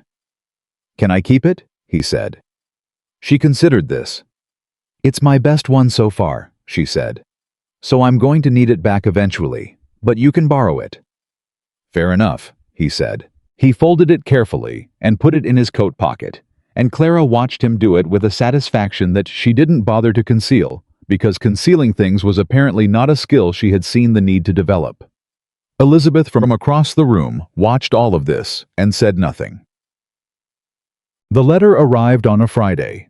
It came addressed to Nathaniel Carter of the tavern in a hand he recognized immediately as belonging to his estate lawyer, a man named Harfield, who handled the Carter legal affairs with the dry efficiency of someone who has been dealing with wealthy families long enough to be surprised by nothing. He read it at the tavern table, and by the time he reached the 3rd paragraph, something cold had settled in his chest. James had been back in Virginia for a week by then, having stayed 4 days in Beaufort, and departed on reasonably good terms with everyone including Clara, who had given him a small drawing of a fish as a farewell gift, and told him to practice looking at things carefully before he tried to draw them. James had accepted the fish drawing with what appeared to be genuine emotion, which had surprised Nathaniel, and he suspected surprised James as well. But the letter from Harfield was not about James. It was about Ashwood. The letter informed him in the careful language of a lawyer who is delivering bad news and is being paid to make it sound manageable, that during Nathaniel's absence, a dispute had arisen regarding a portion of the Carter land on the eastern boundary. A neighboring family, the Beaumont family, whose patriarch had been quietly coveting the eastern acreage for 2 decades, had filed a claim with the county court, asserting that the boundary line established in the original Carter deed was in error, and that approximately 40 acres of the eastern fields belonged under the correct survey to the Beaumont holdings. This was not in itself unusual. Boundary disputes were a feature of Virginia land ownership in the way that summer storms were a feature of Virginia summers, predictable, recurring, and requiring management. Nathaniel had dealt with two of them in his tenure at Ashwood, and prevailed in both. Harfield said as much in the letter, noting that the claim was likely without merit, and that with Nathaniel present to review the documentation and authorize the necessary legal response, the matter could be resolved efficiently. The issue was the word present. Harfield needed him in Henrico County. He needed him there within the next 3 to 4 weeks to appear before the county court and authorize the response. His presence was in the lawyer's carefully chosen words, advisable if not strictly required, but the subtext was clear enough. Harfield could manage the documentation. He could not replicate Nathaniel Carter's personal standing in the county, the relationships built over 15 years that were in a Virginia court, sometimes more persuasive than the documentation itself. He sat at the tavern table with the letter in his hands and worked through it methodically the way he worked through most things that had a practical component, looking at the facts, looking at the options, looking at what each option cost. He could stay. He could write to Harfield and manage the matter by correspondence, which would be slower and less effective and might result in losing the 40 acres which represented a meaningful portion of the estate's eastern tobacco production. He could go. He could ride back to Henrico County, handle the dispute, and return. It would take 3 weeks, perhaps 4. He had been in Beaufort for less than 3. He had barely begun. He thought about what Elizabeth had said, "Show me something different." He thought about Clara's drawing in his coat pocket, the 2 figures on the dock not touching, but close. He thought about leaving, and then he thought about what it would look like to Elizabeth when he left, and what it would look like when he came back, and whether coming back would be something he was permitted to do, or something that would be interpreted as the temporary nature of his commitment made evident. He folded the letter and went to Elizabeth. He told her directly the way he told her everything now, and he watched her face while he told her. She did not react the way he expected, which was to be relieved that he was leaving, or hurt that he was leaving, or some combination of both. She listened with her arms folded and her face still, and then she said, "What are you going to do?" "I don't know yet," he said. "I wanted to tell you first." "Why?" "Because it affects you," he said. "It affects Clara. If I leave even temporarily, that means something. I don't want to make that decision without being clear with you about what it is and what it isn't." She looked at him steadily. "What is it?" "A legal matter that requires my presence. An obligation I can't fully delegate." "And what isn't it?" "It isn't me leaving," he said. "It isn't me deciding that Ashwood is more important. It isn't Elizabeth. I know that's what it could look like. I know the last time I let obligation swallow everything else, it cost us both more than I can repay. I'm not doing that. But I also can't let the estate fail by deliberate neglect, because the estate is Clara's inheritance eventually if she wants it. Whatever happens between you and me, that doesn't change." Elizabeth was very quiet. "You said Clara asked about Virginia," he said. "Yes." "What if—" He stopped, started again.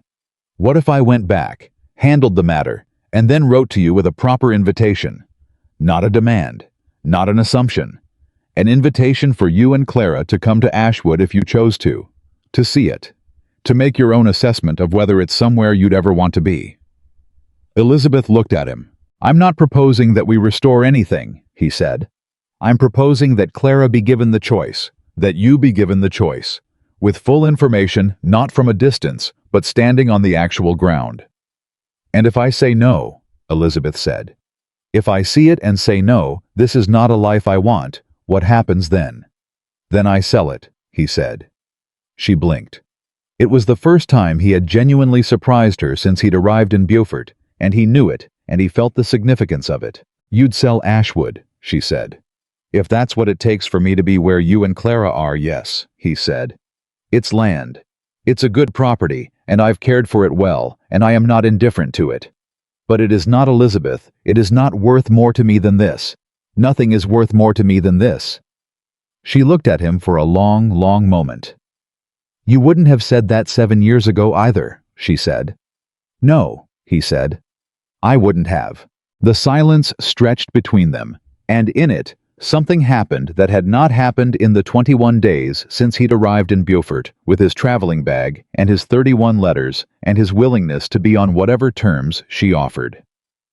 In the silence, she looked at him, not the careful, guarded assessing look she had given him every day for 3 weeks, but the other look, the one she'd had before everything, the one that saw him and did not immediately begin constructing a defense against what it found. It lasted perhaps 3 seconds. Then she said, "When do you need to leave, Bert?" "Monday," he said.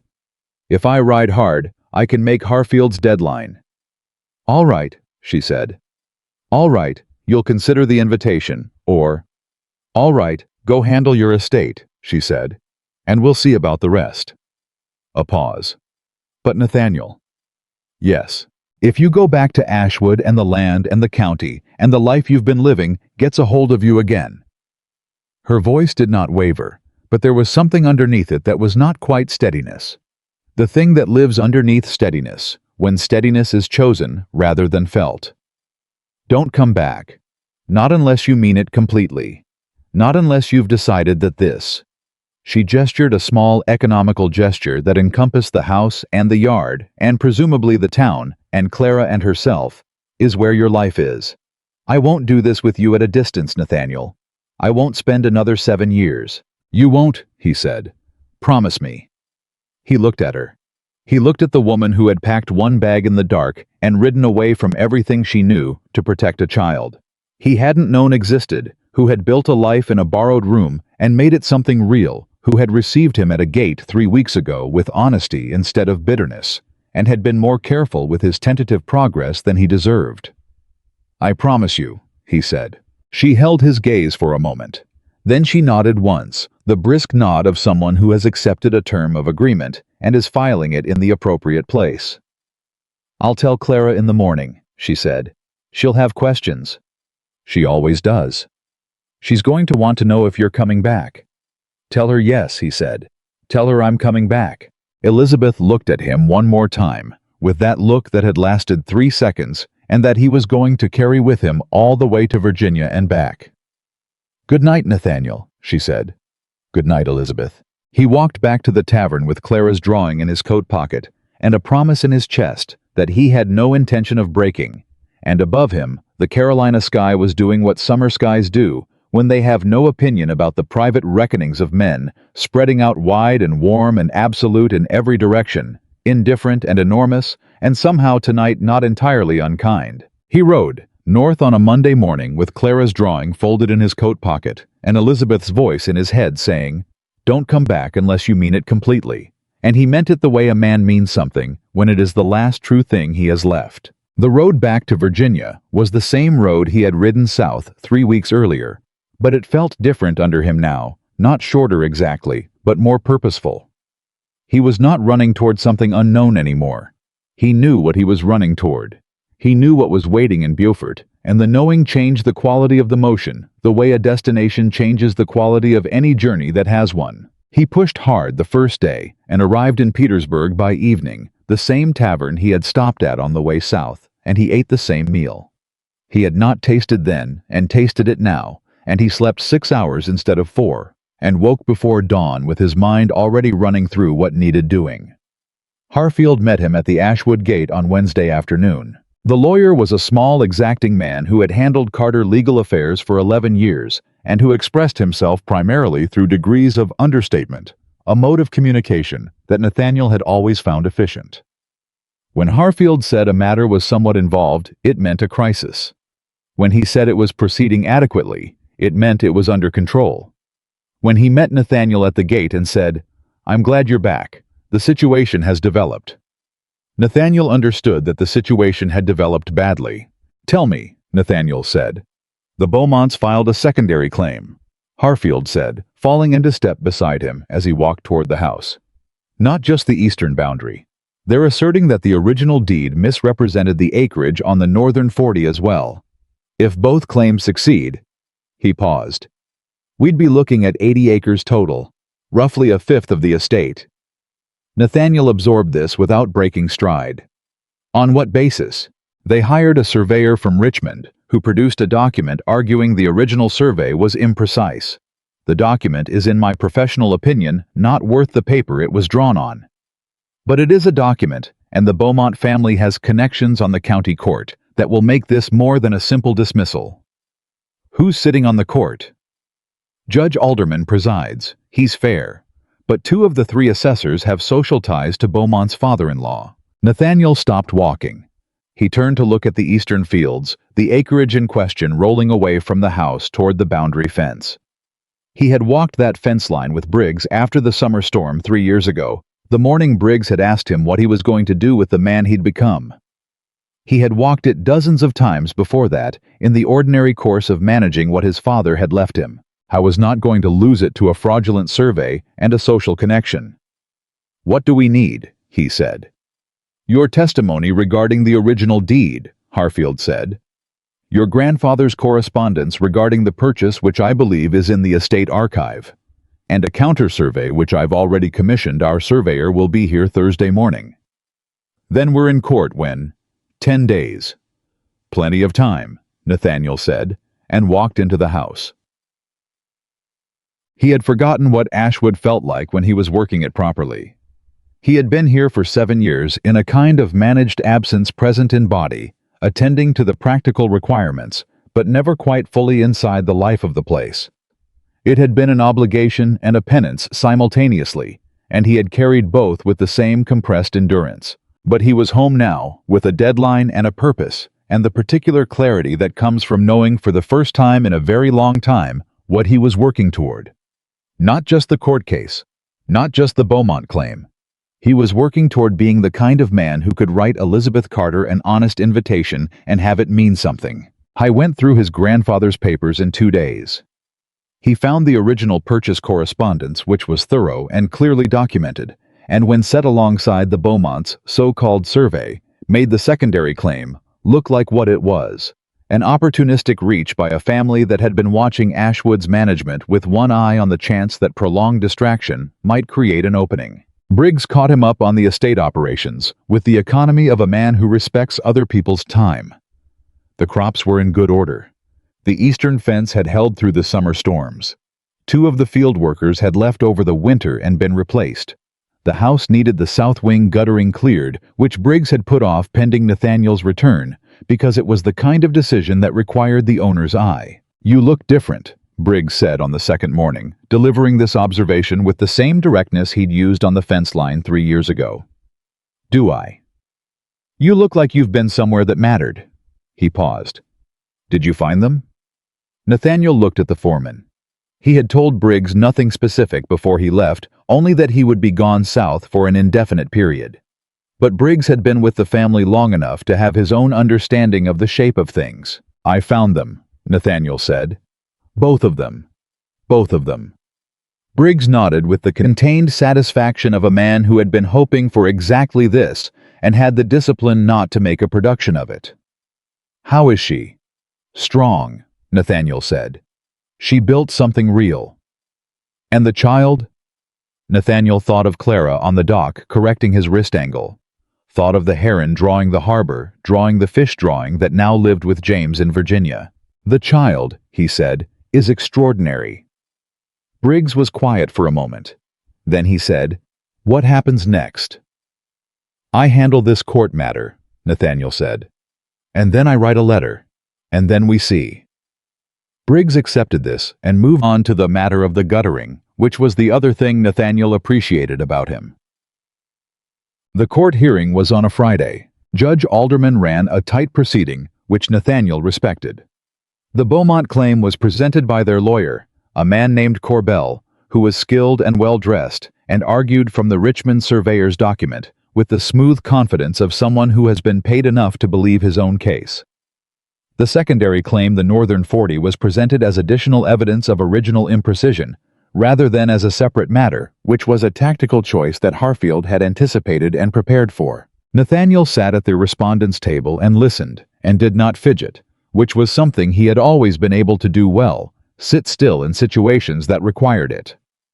He had learned young that stillness in a room of agitated people conveyed something that words sometimes couldn't. When it was his turn, he presented the original purchase correspondence. He presented his grandfather's letters. He presented the counter-survey conducted by a surveyor with 30 years in the county, whose opinion on Virginia land boundaries was regarded by anyone who knew Virginia land boundaries as authoritative. And then he said something that he had not planned to say. He said, "Your Honor, I want to be clear about one thing. I've managed this estate for 15 years. I have walked every boundary line. I know this land the way I know my own hand. The Beaumonts are good neighbors, and I have no quarrel with them personally, but the claim they've brought is not a mistake. Their surveyor did not make an error. He was paid to reach a conclusion, and the conclusion he was paid to reach happens to encompass 80 acres of Carter land that the Beaumont family has wanted for 20 years. I will not let that stand, and I don't believe this court will either once it has reviewed the documentation before it." The room was very quiet. Judge Alderman looked at him over the documents for a long moment. Then he looked at Corbell. Corbell said 3 more things. None of them were equal to what had just been said, and everyone in the room knew it. The ruling came at the end of the afternoon session. The Beaumont claim, both portions, was dismissed. The Carter deed stood as written. The court noted in language that was judicially careful, but personally pointed, that the commissioned survey presented by the respondent's lawyer was the more credible document, and that parties bringing claims based on purchased expert opinion should exercise greater care in the quality of the expertise they purchased. Harfield outside the courthouse permitted himself a slight smile. "Well done," he said. "It was your preparation," Nathaniel said. "It was your grandfather's letters," Harfield said. "And the last thing you said, I didn't advise that." "No," Nathaniel agreed. "It was mine. He rode it back to Ashwood in the early evening, and for the first time in 15 years, he looked at the house and the fields and the land with the clear eyes of a man who has decided what they are worth and what they are not worth, and the proportion felt right. That night, he sat at his desk and he wrote the letter. It took him 3 drafts. The first was too formal. The language of a Carter conducting business, all careful terms and conditional phrasings that said everything and nothing.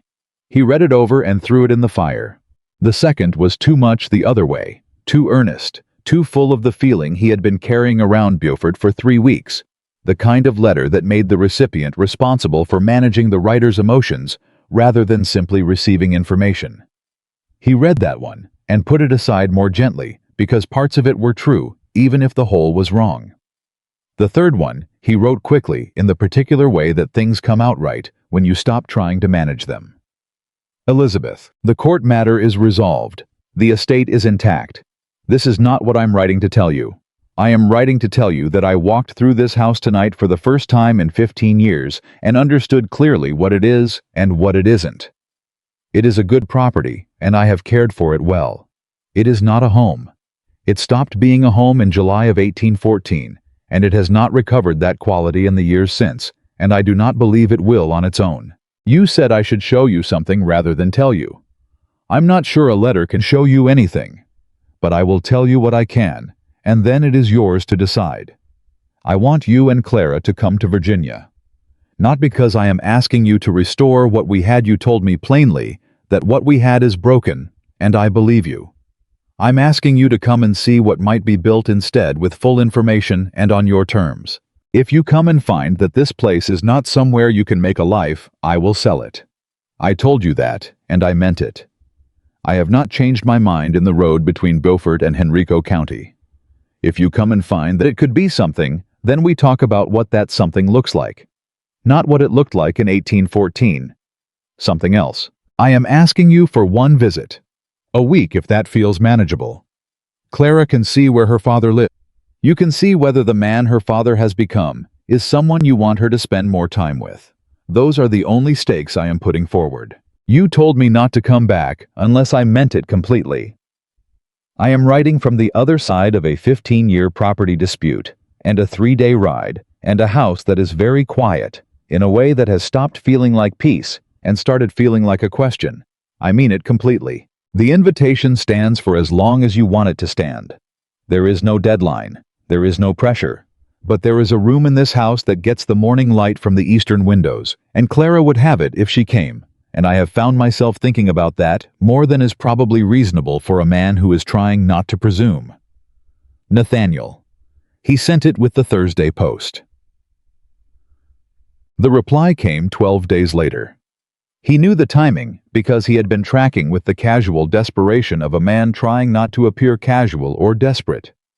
The average travel time for correspondence between Henrico County and Beaufort, which was 10 to 14 days, depending on the road conditions and the competence of the postal riders. It came on a Thursday. I was at the east fence line with Briggs when the houseboy came running with it, and he took it and put it in his coat pocket and continued the conversation about the fence repair for approximately 4 minutes before Briggs said without inflection, "I can finish this assessment myself if you need to read your letter." I went to the fence line and opened it there with the fields around him and the summer morning doing what summer mornings did, and he read it standing up because sitting down felt like giving the moment more ceremony than he had the right to assign it. Nathaniel, Clara has asked every day whether your letter has come. I told her this morning that it had. She wanted me to write back immediately. I told her we would discuss it first, and she accepted this with the particular patience she reserves for things she has already decided are going to happen. I will not pretend I haven't thought about your letter at some length. I have. I've thought about the room with the eastern light more than I intended to. I am going to say yes to the visit. 1 week as you offered with the understanding that the terms remain what they are. My decision. Clara's comfort, no pressure, and no presumption. If I come and find the land, and the man, and the life, still carry more weight than the people in them, I will tell you plainly, and we will make other arrangements. But Clara drew a picture of a house last week. She has never seen Ashwood. I don't know where she got the image. It was a large house with a slope of lawn and a fence, and she put 2 figures in it, and when I asked her what it was, she said it was a place she was thinking about. That was all she would say. We will arrive the second Friday of September if the roads are clear. Clara is already planning which drawing materials to bring. Elizabeth, P.S. She asked me to tell you to air out the room properly. She does not like the smell of closed rooms. She says this is non-negotiable. He read it twice. He folded it and put it back in his coat pocket next to Clara's drawing from the harbor. Then he went back to Briggs. "Get someone on that south wing guttering," he said. "And I need the east room on the second floor cleared and aired, properly aired, by the second week of September." Briggs looked at him. "Both of them are coming," Nathaniel said. Briggs permitted himself the full smile this time. It was brief and contained and completely genuine. "I'll see to it," he said.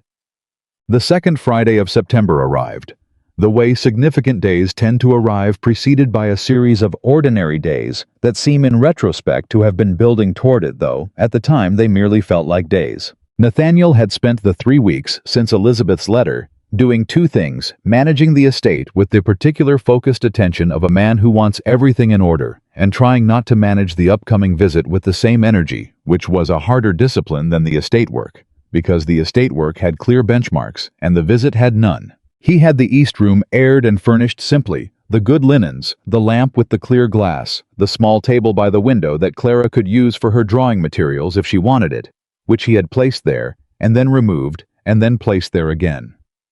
He had asked Mrs. Dalton, the housekeeper, who had been with Ashwood since his mother's time, to plan meals for a woman and child, whose preferences he could only partially anticipate.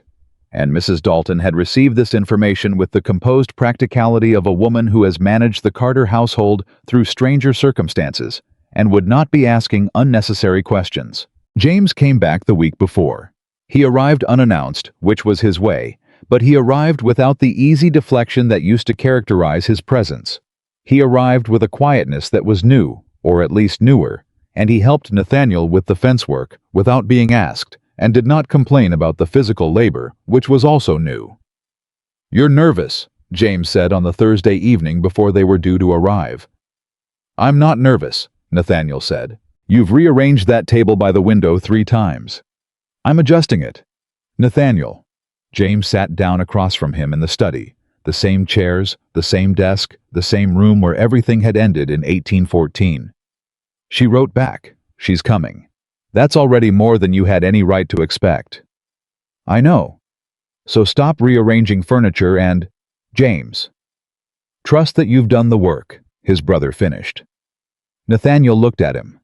"When did you become advisable?" "I had a good influence," James said. "A 6-year-old gave me a drawing of a fish and told me to look at things more carefully before I tried to reproduce them." He paused. "I've been thinking about that."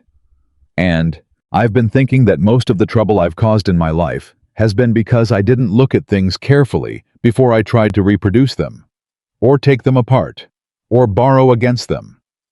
He said this with the flat honesty of someone who has arrived at a reckoning through a specific route. I'm not going to start itemizing, but I wanted to say I'm sorry, for the summer of 1814, for what I put on you that summer. Nathaniel looked at his brother for a moment. I know it wasn't only you, he said. I know what I did was mine to own. Yes, James said, but I added weight to a structure that was already at its limit, and I've known that for years and haven't said it. You said something to Elizabeth. I said something to Elizabeth. It was past due. James paused. You're going to be all right, you know, tomorrow. You can't know that. No, James agreed. But I know you, and I know that whatever happens tomorrow, you're not going to run from it. That's different from how you were in 1814. He stood up. The table's fine where it is. Leave it. Nathaniel left it. They arrived in the late afternoon, which was not what he had expected. He had expected morning, the way the letter seemed to imply morning, and he had been at the gate since noon, with the cultivated patience of a man pretending to check the fence latch multiple times for legitimate reasons. He heard the carriage before he saw it, and then he saw it coming up the road from the east, a hired carriage from Fredericksburg, reasonably well appointed, which told him Elizabeth had not come in penury, but had not come in any particular show either, which was entirely consistent with everything he knew about her. The carriage stopped at the gate. The door opened. Clara came out first. She came out the way she did most things, directly, with her attention already deployed in multiple directions, taking in the gate and the fence and the slope of the lawn and the house in the distance with the same methodical inventory she had given him on the dock in Beaufort. She was wearing a blue dress he hadn't seen before, and she had her drawing board tucked under her arm, and she was by every available measure entirely herself. She looked at the house for a long moment. Then she looked at him. It's bigger than I drew it, she said. How did you know what to draw? He said. You've never seen it. I imagined it, she said. From what you told me, and what Mama told me, and what I figured from the rest. She considered the house again. The slope of the lawn is right. I got that part right. You did, he said. Elizabeth stepped down from the carriage. He had been prepared in the abstract for this moment, or he had told himself he was prepared for it. He had told himself it would be like the gate in Beaufort, the studied, careful reunion of two people who understood the terms of their meeting.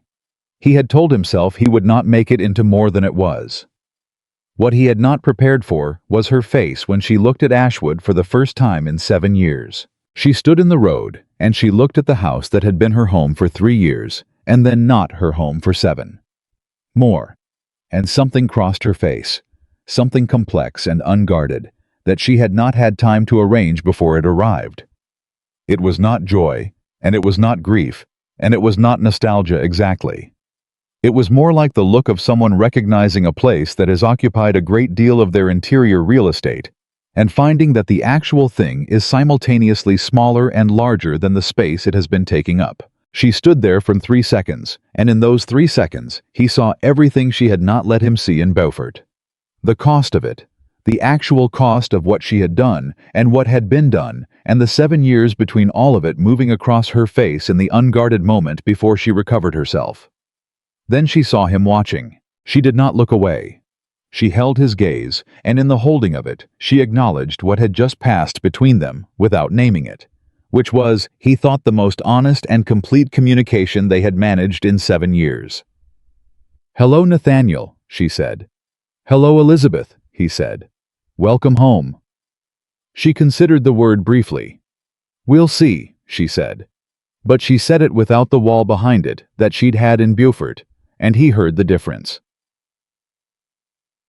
Mrs. Dalton received them at the house door with the particular competence of someone who has been given clear instructions and a clear purpose, and Clara submitted to the introduction with the polite attention she gave to adults she had not yet assessed, and then immediately asked whether she could see the kitchen because she had a theory about the way large house kitchens were organized, and she wanted to test it. Mrs. Dalton, who was 71 years old and had seen most things, looked at Clara with an expression that resolved quickly into something close to delight.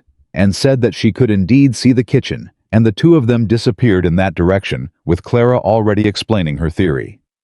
Nathaniel and Elizabeth stood in the entrance hall of Ashwood alone for the first time since his study in 1814. "She'll reorganize something," Elizabeth said, listening to Clara's voice receding toward the back of the house. "Probably," he said. "Mrs. Dalton seems like she can hold her own."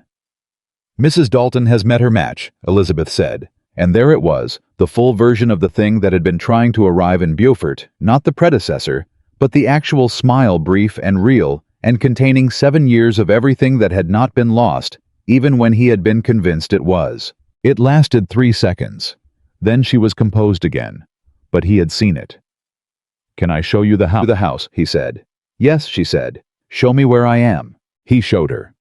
He walked her through the rooms with the quiet commentary of someone who has lived in a place long enough to know its particularities, which floorboards were reliable and which wanted watching, which windows caught the afternoon light and which went dark early, where his mother had kept her correspondence, and where he had moved it after she died, because the original location made him uneasy in a way he had never fully articulated.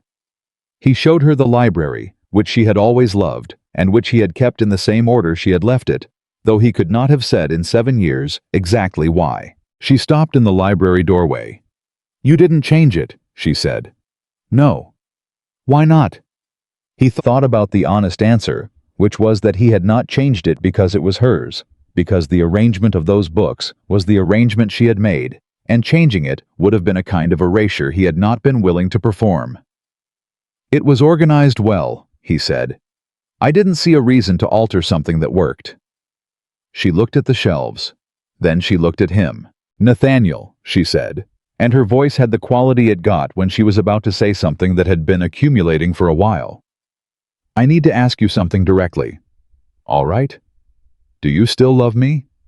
The question was simple and enormous, and she asked it the way she asked everything, without cushioning, without deflection, looking directly at him and waiting for the answer that was actually true.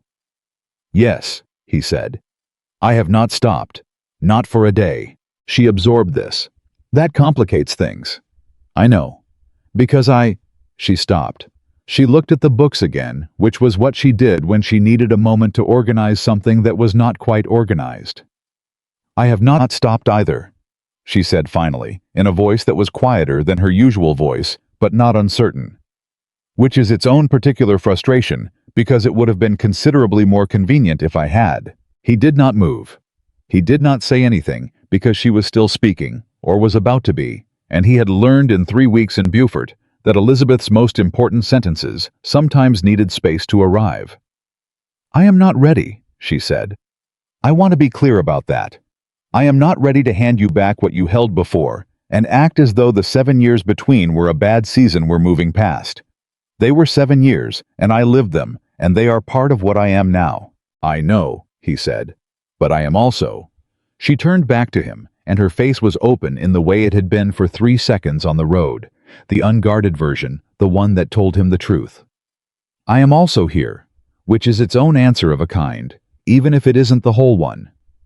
"It's enough," he said. "It's more than enough." She looked at him steadily. "Don't be too easy about this," she said. "It will make me suspicious." "You should be suspicious," he said. "You should check everything I say against everything I do for as long as you need to. I'm not asking for your trust in advance. I'm asking for the chance to earn it in place." She was quiet for a moment. Then from somewhere in the back of the house, Clara's voice arrived at full volume.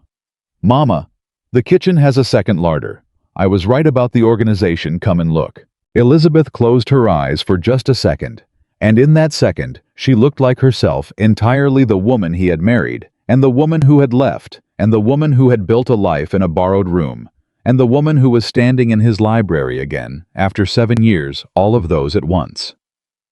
"I should go see the larder," she said. "Yes," he said. She started toward the kitchen. At the library door she paused. "Nathaniel," she said without turning. "Yes." "The room with the eastern light." A pause. "Clara is going to want the window table set up before supper." He looked at the doorway where she had been. "I'll see to it," he said. She went down the hall toward Clara's voice, and he stood in the library among the books she had organized 7 years ago and listened to the sound of his daughter explaining larder management to Mrs. Dalton in the kitchen of Ashwood Estate, and he understood that this was not the ending of anything. It was the first day of a different kind of beginning, and he did not intend to waste a single hour of it. Clara found the east fence line on the second morning. She had been up before anyone else. Nathaniel knew this because he was also up before anyone else. Else a habit of 15 years that had not softened, and he had heard her moving through the house at first light with the quiet purposefulness of a child who has decided that sleep is an inefficient use of available time. He had stayed in his study, giving her the house to explore, listening to her footsteps move through rooms and pause and move again, the sound of a person taking inventory. By the time he went to find her, she was sitting on the top rail of the east fence with her drawing board across her knees and the morning light coming over the fields in the way it had always come, and she was drawing the line where the Carter land met the sky. I walked out and stood beside the fence and said nothing, because she was working, and interrupting someone who was working was something she had told him with the seriousness she brought to all her non-negotiable opinions was not acceptable. After 3 minutes, she said without looking up, "This is where the Beaumonts wanted to move the line." "Close to here," he said. "A little further east." "That would have been wrong," she said. "Yes. It's clearly your land," she said, as though this were self-evident, and the court case had been an unnecessary formality. "The court agreed with you."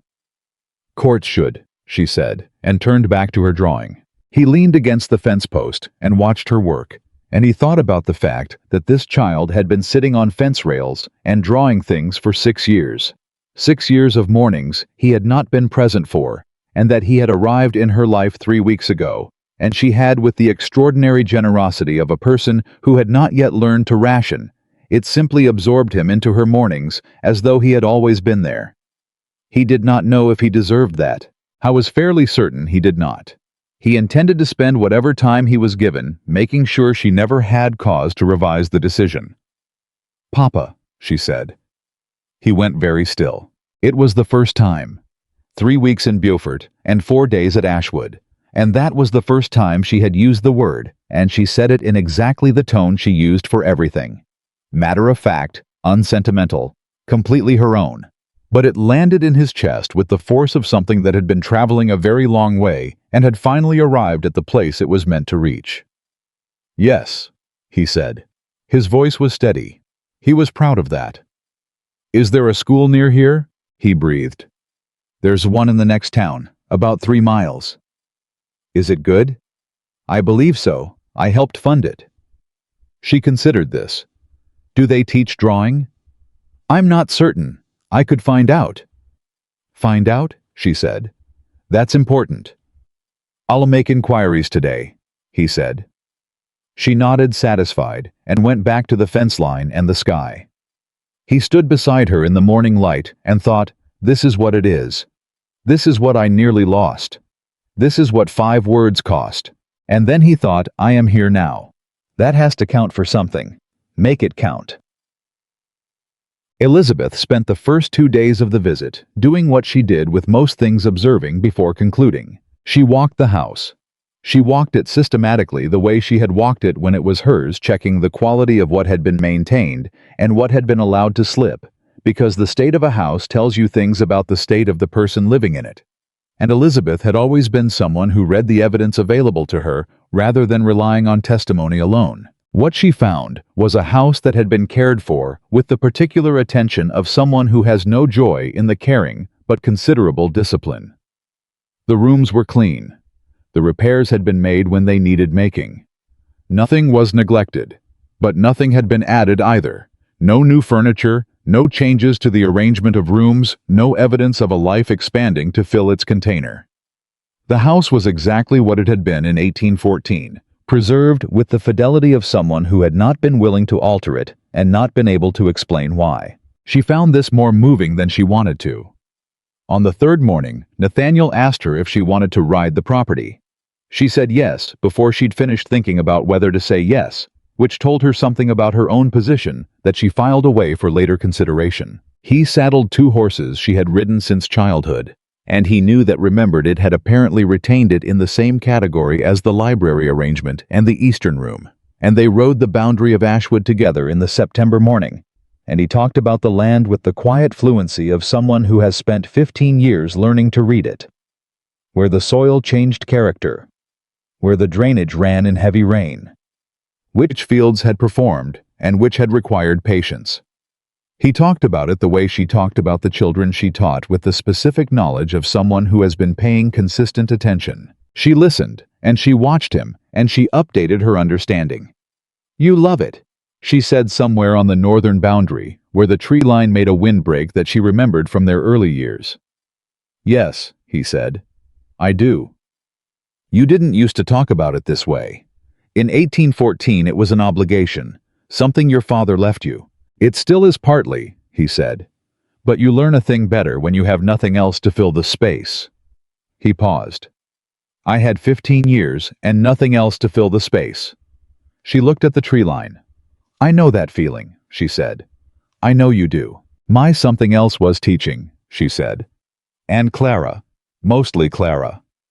She paused. "She saved me honestly. I don't say that in a sentimental way.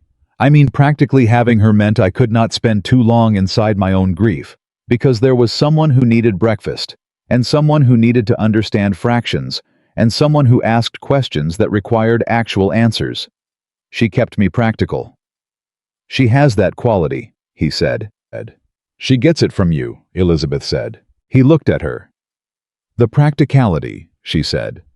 "The way she attacks a problem directly. The way she can sit still longer than any 6-year-old has a right to when she's focused on something. That's not me. I'm patient, but I'm not still. She's still when she needs to be." She paused. "She's going to be formidable." "She already is," he said. "Yes," Elizabeth agreed. "But give her 20 years. They rode in silence for a moment, and it was the first silence between them that did not have weight in it. The first that was simply 2 people occupying the same space without the history of the space requiring management. She noticed it. She thought he noticed it too. The crisis came on the 4th day, which was a Thursday, and it came from the direction of the county, which was where most of Nathaniel's complications originated. A man arrived at the Ashwood gate mid-morning. A man named Pollard, who was a friend of the Beaumont family, and a county assessor, one of the 2 assessors with social ties to the Beaumonts that Harfield had mentioned before the court hearing. He arrived without sending word first, which was a social aggression dressed as informality, and he arrived at the front door rather than the side entrance, which was a deliberate choice about what kind of call this was. Mrs. Dalton received him at the door and came to find Nathaniel in the study, where he was reviewing accounts with the foreman. She delivered the name and the manner of arrival in a tone that communicated everything Nathaniel needed to know about her assessment of the situation.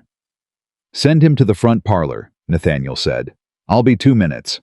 "How was 1 minute?" He walked into the parlor, and Pollard was standing at the window, another deliberate choice, putting himself in a position of appearing to survey the property, and he turned when Nathaniel entered with the expression of a man who has prepared a version of friendliness that he intends to use as cover. "Nathaniel," Pollard said. "Good to find you home." "I live here," Nathaniel said pleasantly. "What can I do for you, Pollard?" "Heard you had guests," Pollard said. "Word travels in a county like this. Thought I'd come by and pay my respects." "That's generous of you," Nathaniel said. "The Beaumonts send their regards," Pollard said. "No hard feelings about the court business. These things happen." "Indeed they do," Nathaniel said. "Please give my regards to the Beaumonts." Pollard smiled. "I also heard your wife is back," he said.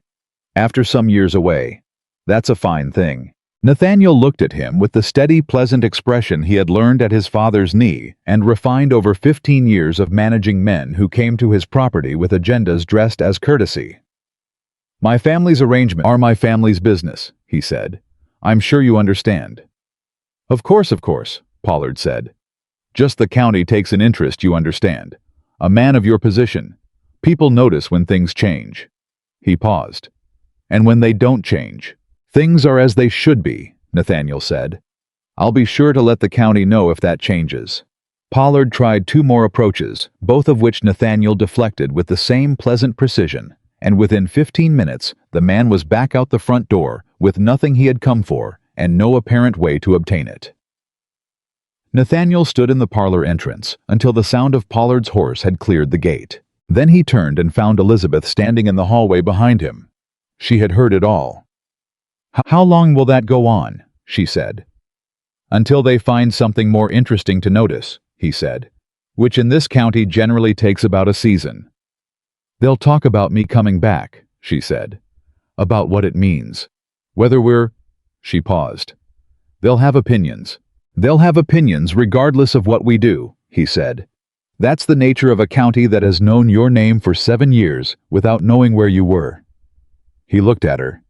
"Does that change anything for you?" She was quiet for a moment. "No," she said. "I didn't come back because it was comfortable. I came back because—" She stopped. "Because," he said carefully. She looked at him with the expression she'd had in the road when the carriage arrived, the unguarded one, the real one. "Because I wanted to know if this was real," she said. "What you wrote, what you've been doing, whether it was going to hold when things were ordinary, and not just when you were trying to prove something." "And," he said, "and Pollard just tried to use social pressure to extract information about my marriage," she said, "and you handled it like a man who knew exactly what his priorities were and was not interested in defending them to anyone who hadn't earned the right to ask." A pause. "That's real," she said. "That's the man I married when he was at his best." He held her gaze. "I want to be at my best more consistently," he said. "I know," she said. "I'm watching to see if you manage it." "That's fair," he said. She looked at him for another moment. Then she said, "Where's Clara?" "With Briggs," he said. "He's showing her how to check a fence post for stability." She asked him 3 questions about the load-bearing properties of different wood types before he'd finished explaining what a fence post was. Something in Elizabeth's face did the thing. It did the thing that was the structural ancestor of a smile, and she said, "He'll be all right. Briggs strikes me as a man who can hold his own." "Everyone keeps saying that," Nathaniel said. "Everyone keeps being right," she said, and went down the hall. On the 5th evening, James came to dinner. He had been staying away with an uncharacteristic restraint that Nathaniel recognized as deliberate.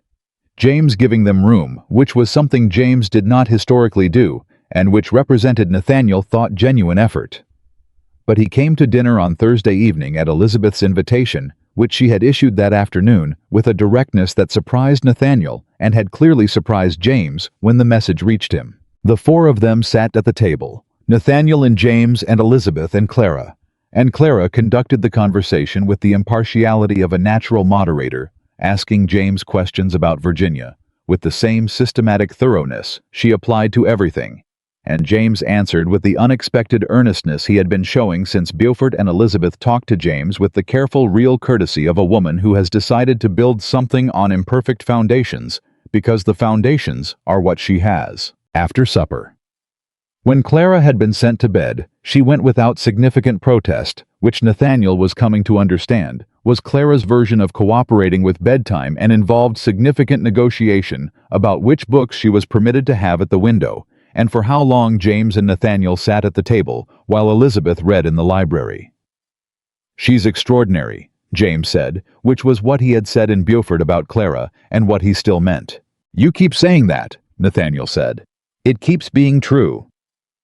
James looked at the doorway to the library, from which the sound of turning pages came at intervals.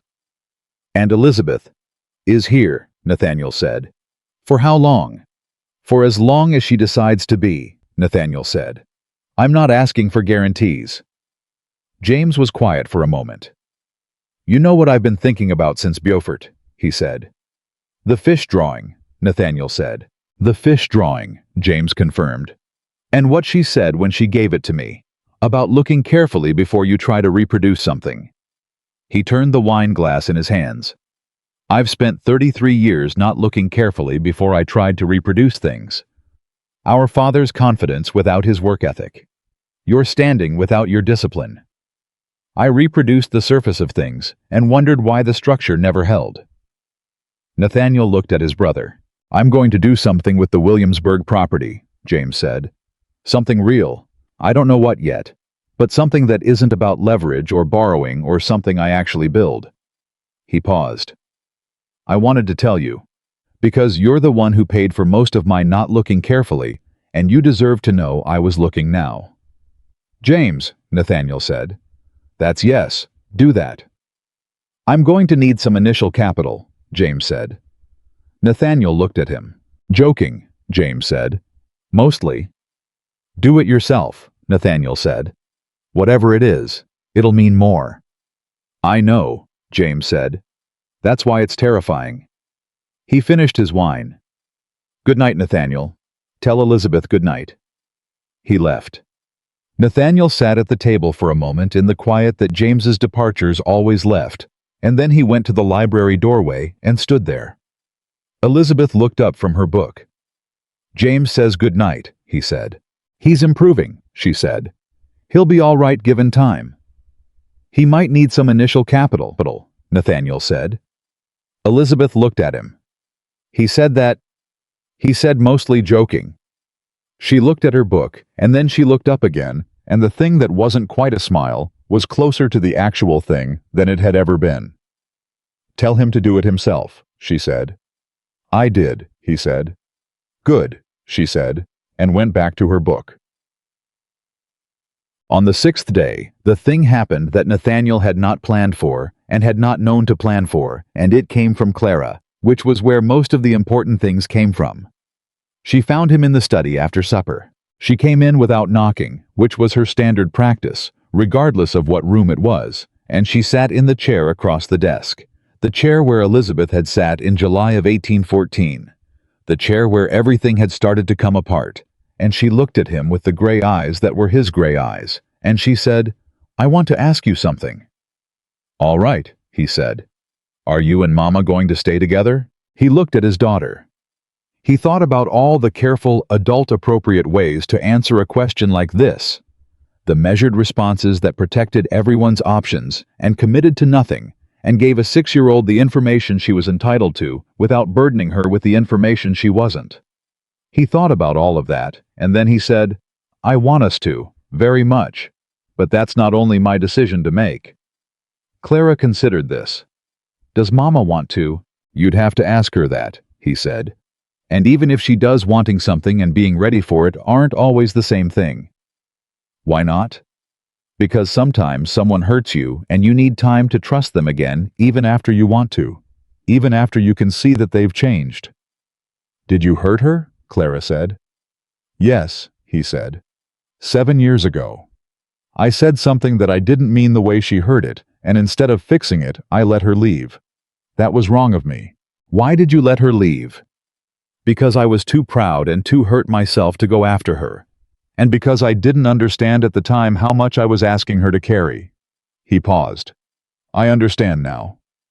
Clara was quiet for a moment, processing this with the methodical seriousness she brought to information that mattered. If she says she wants to stay, Clara said, will you make her leave again? The question hit him like a physical thing. No, he said. I will spend every day making sure she knows she doesn't have to. Clara looked at him for a long moment. Okay, she said. I'm going to go ask her. Clara, he said. She was already out of the chair and moving toward the door, drawing board under her arm, entirely determined. Clara, he said. You don't have to be the one who... Someone has to ask her, Clara said from the doorway. She's not going to say it first because she's waiting to be sure.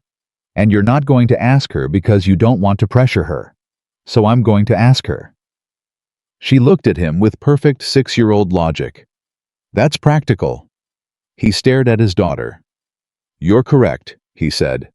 That is practical. I know, she said, and went. He sat in the study for 20 minutes. He did not follow. He did not hover near the library door. He sat at the desk where the ledgers were, and he looked at the wall, and he thought about all the ways this could go.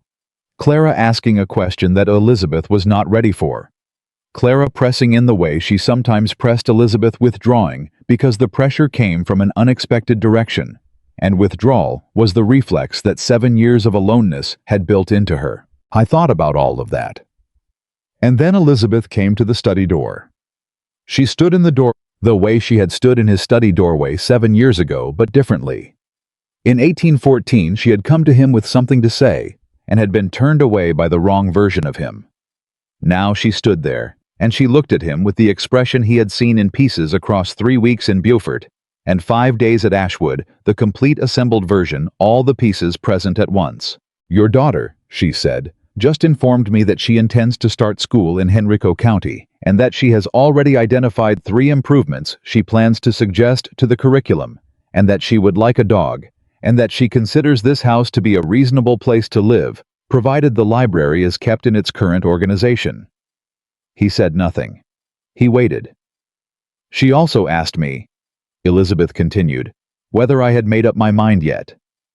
"And," he said.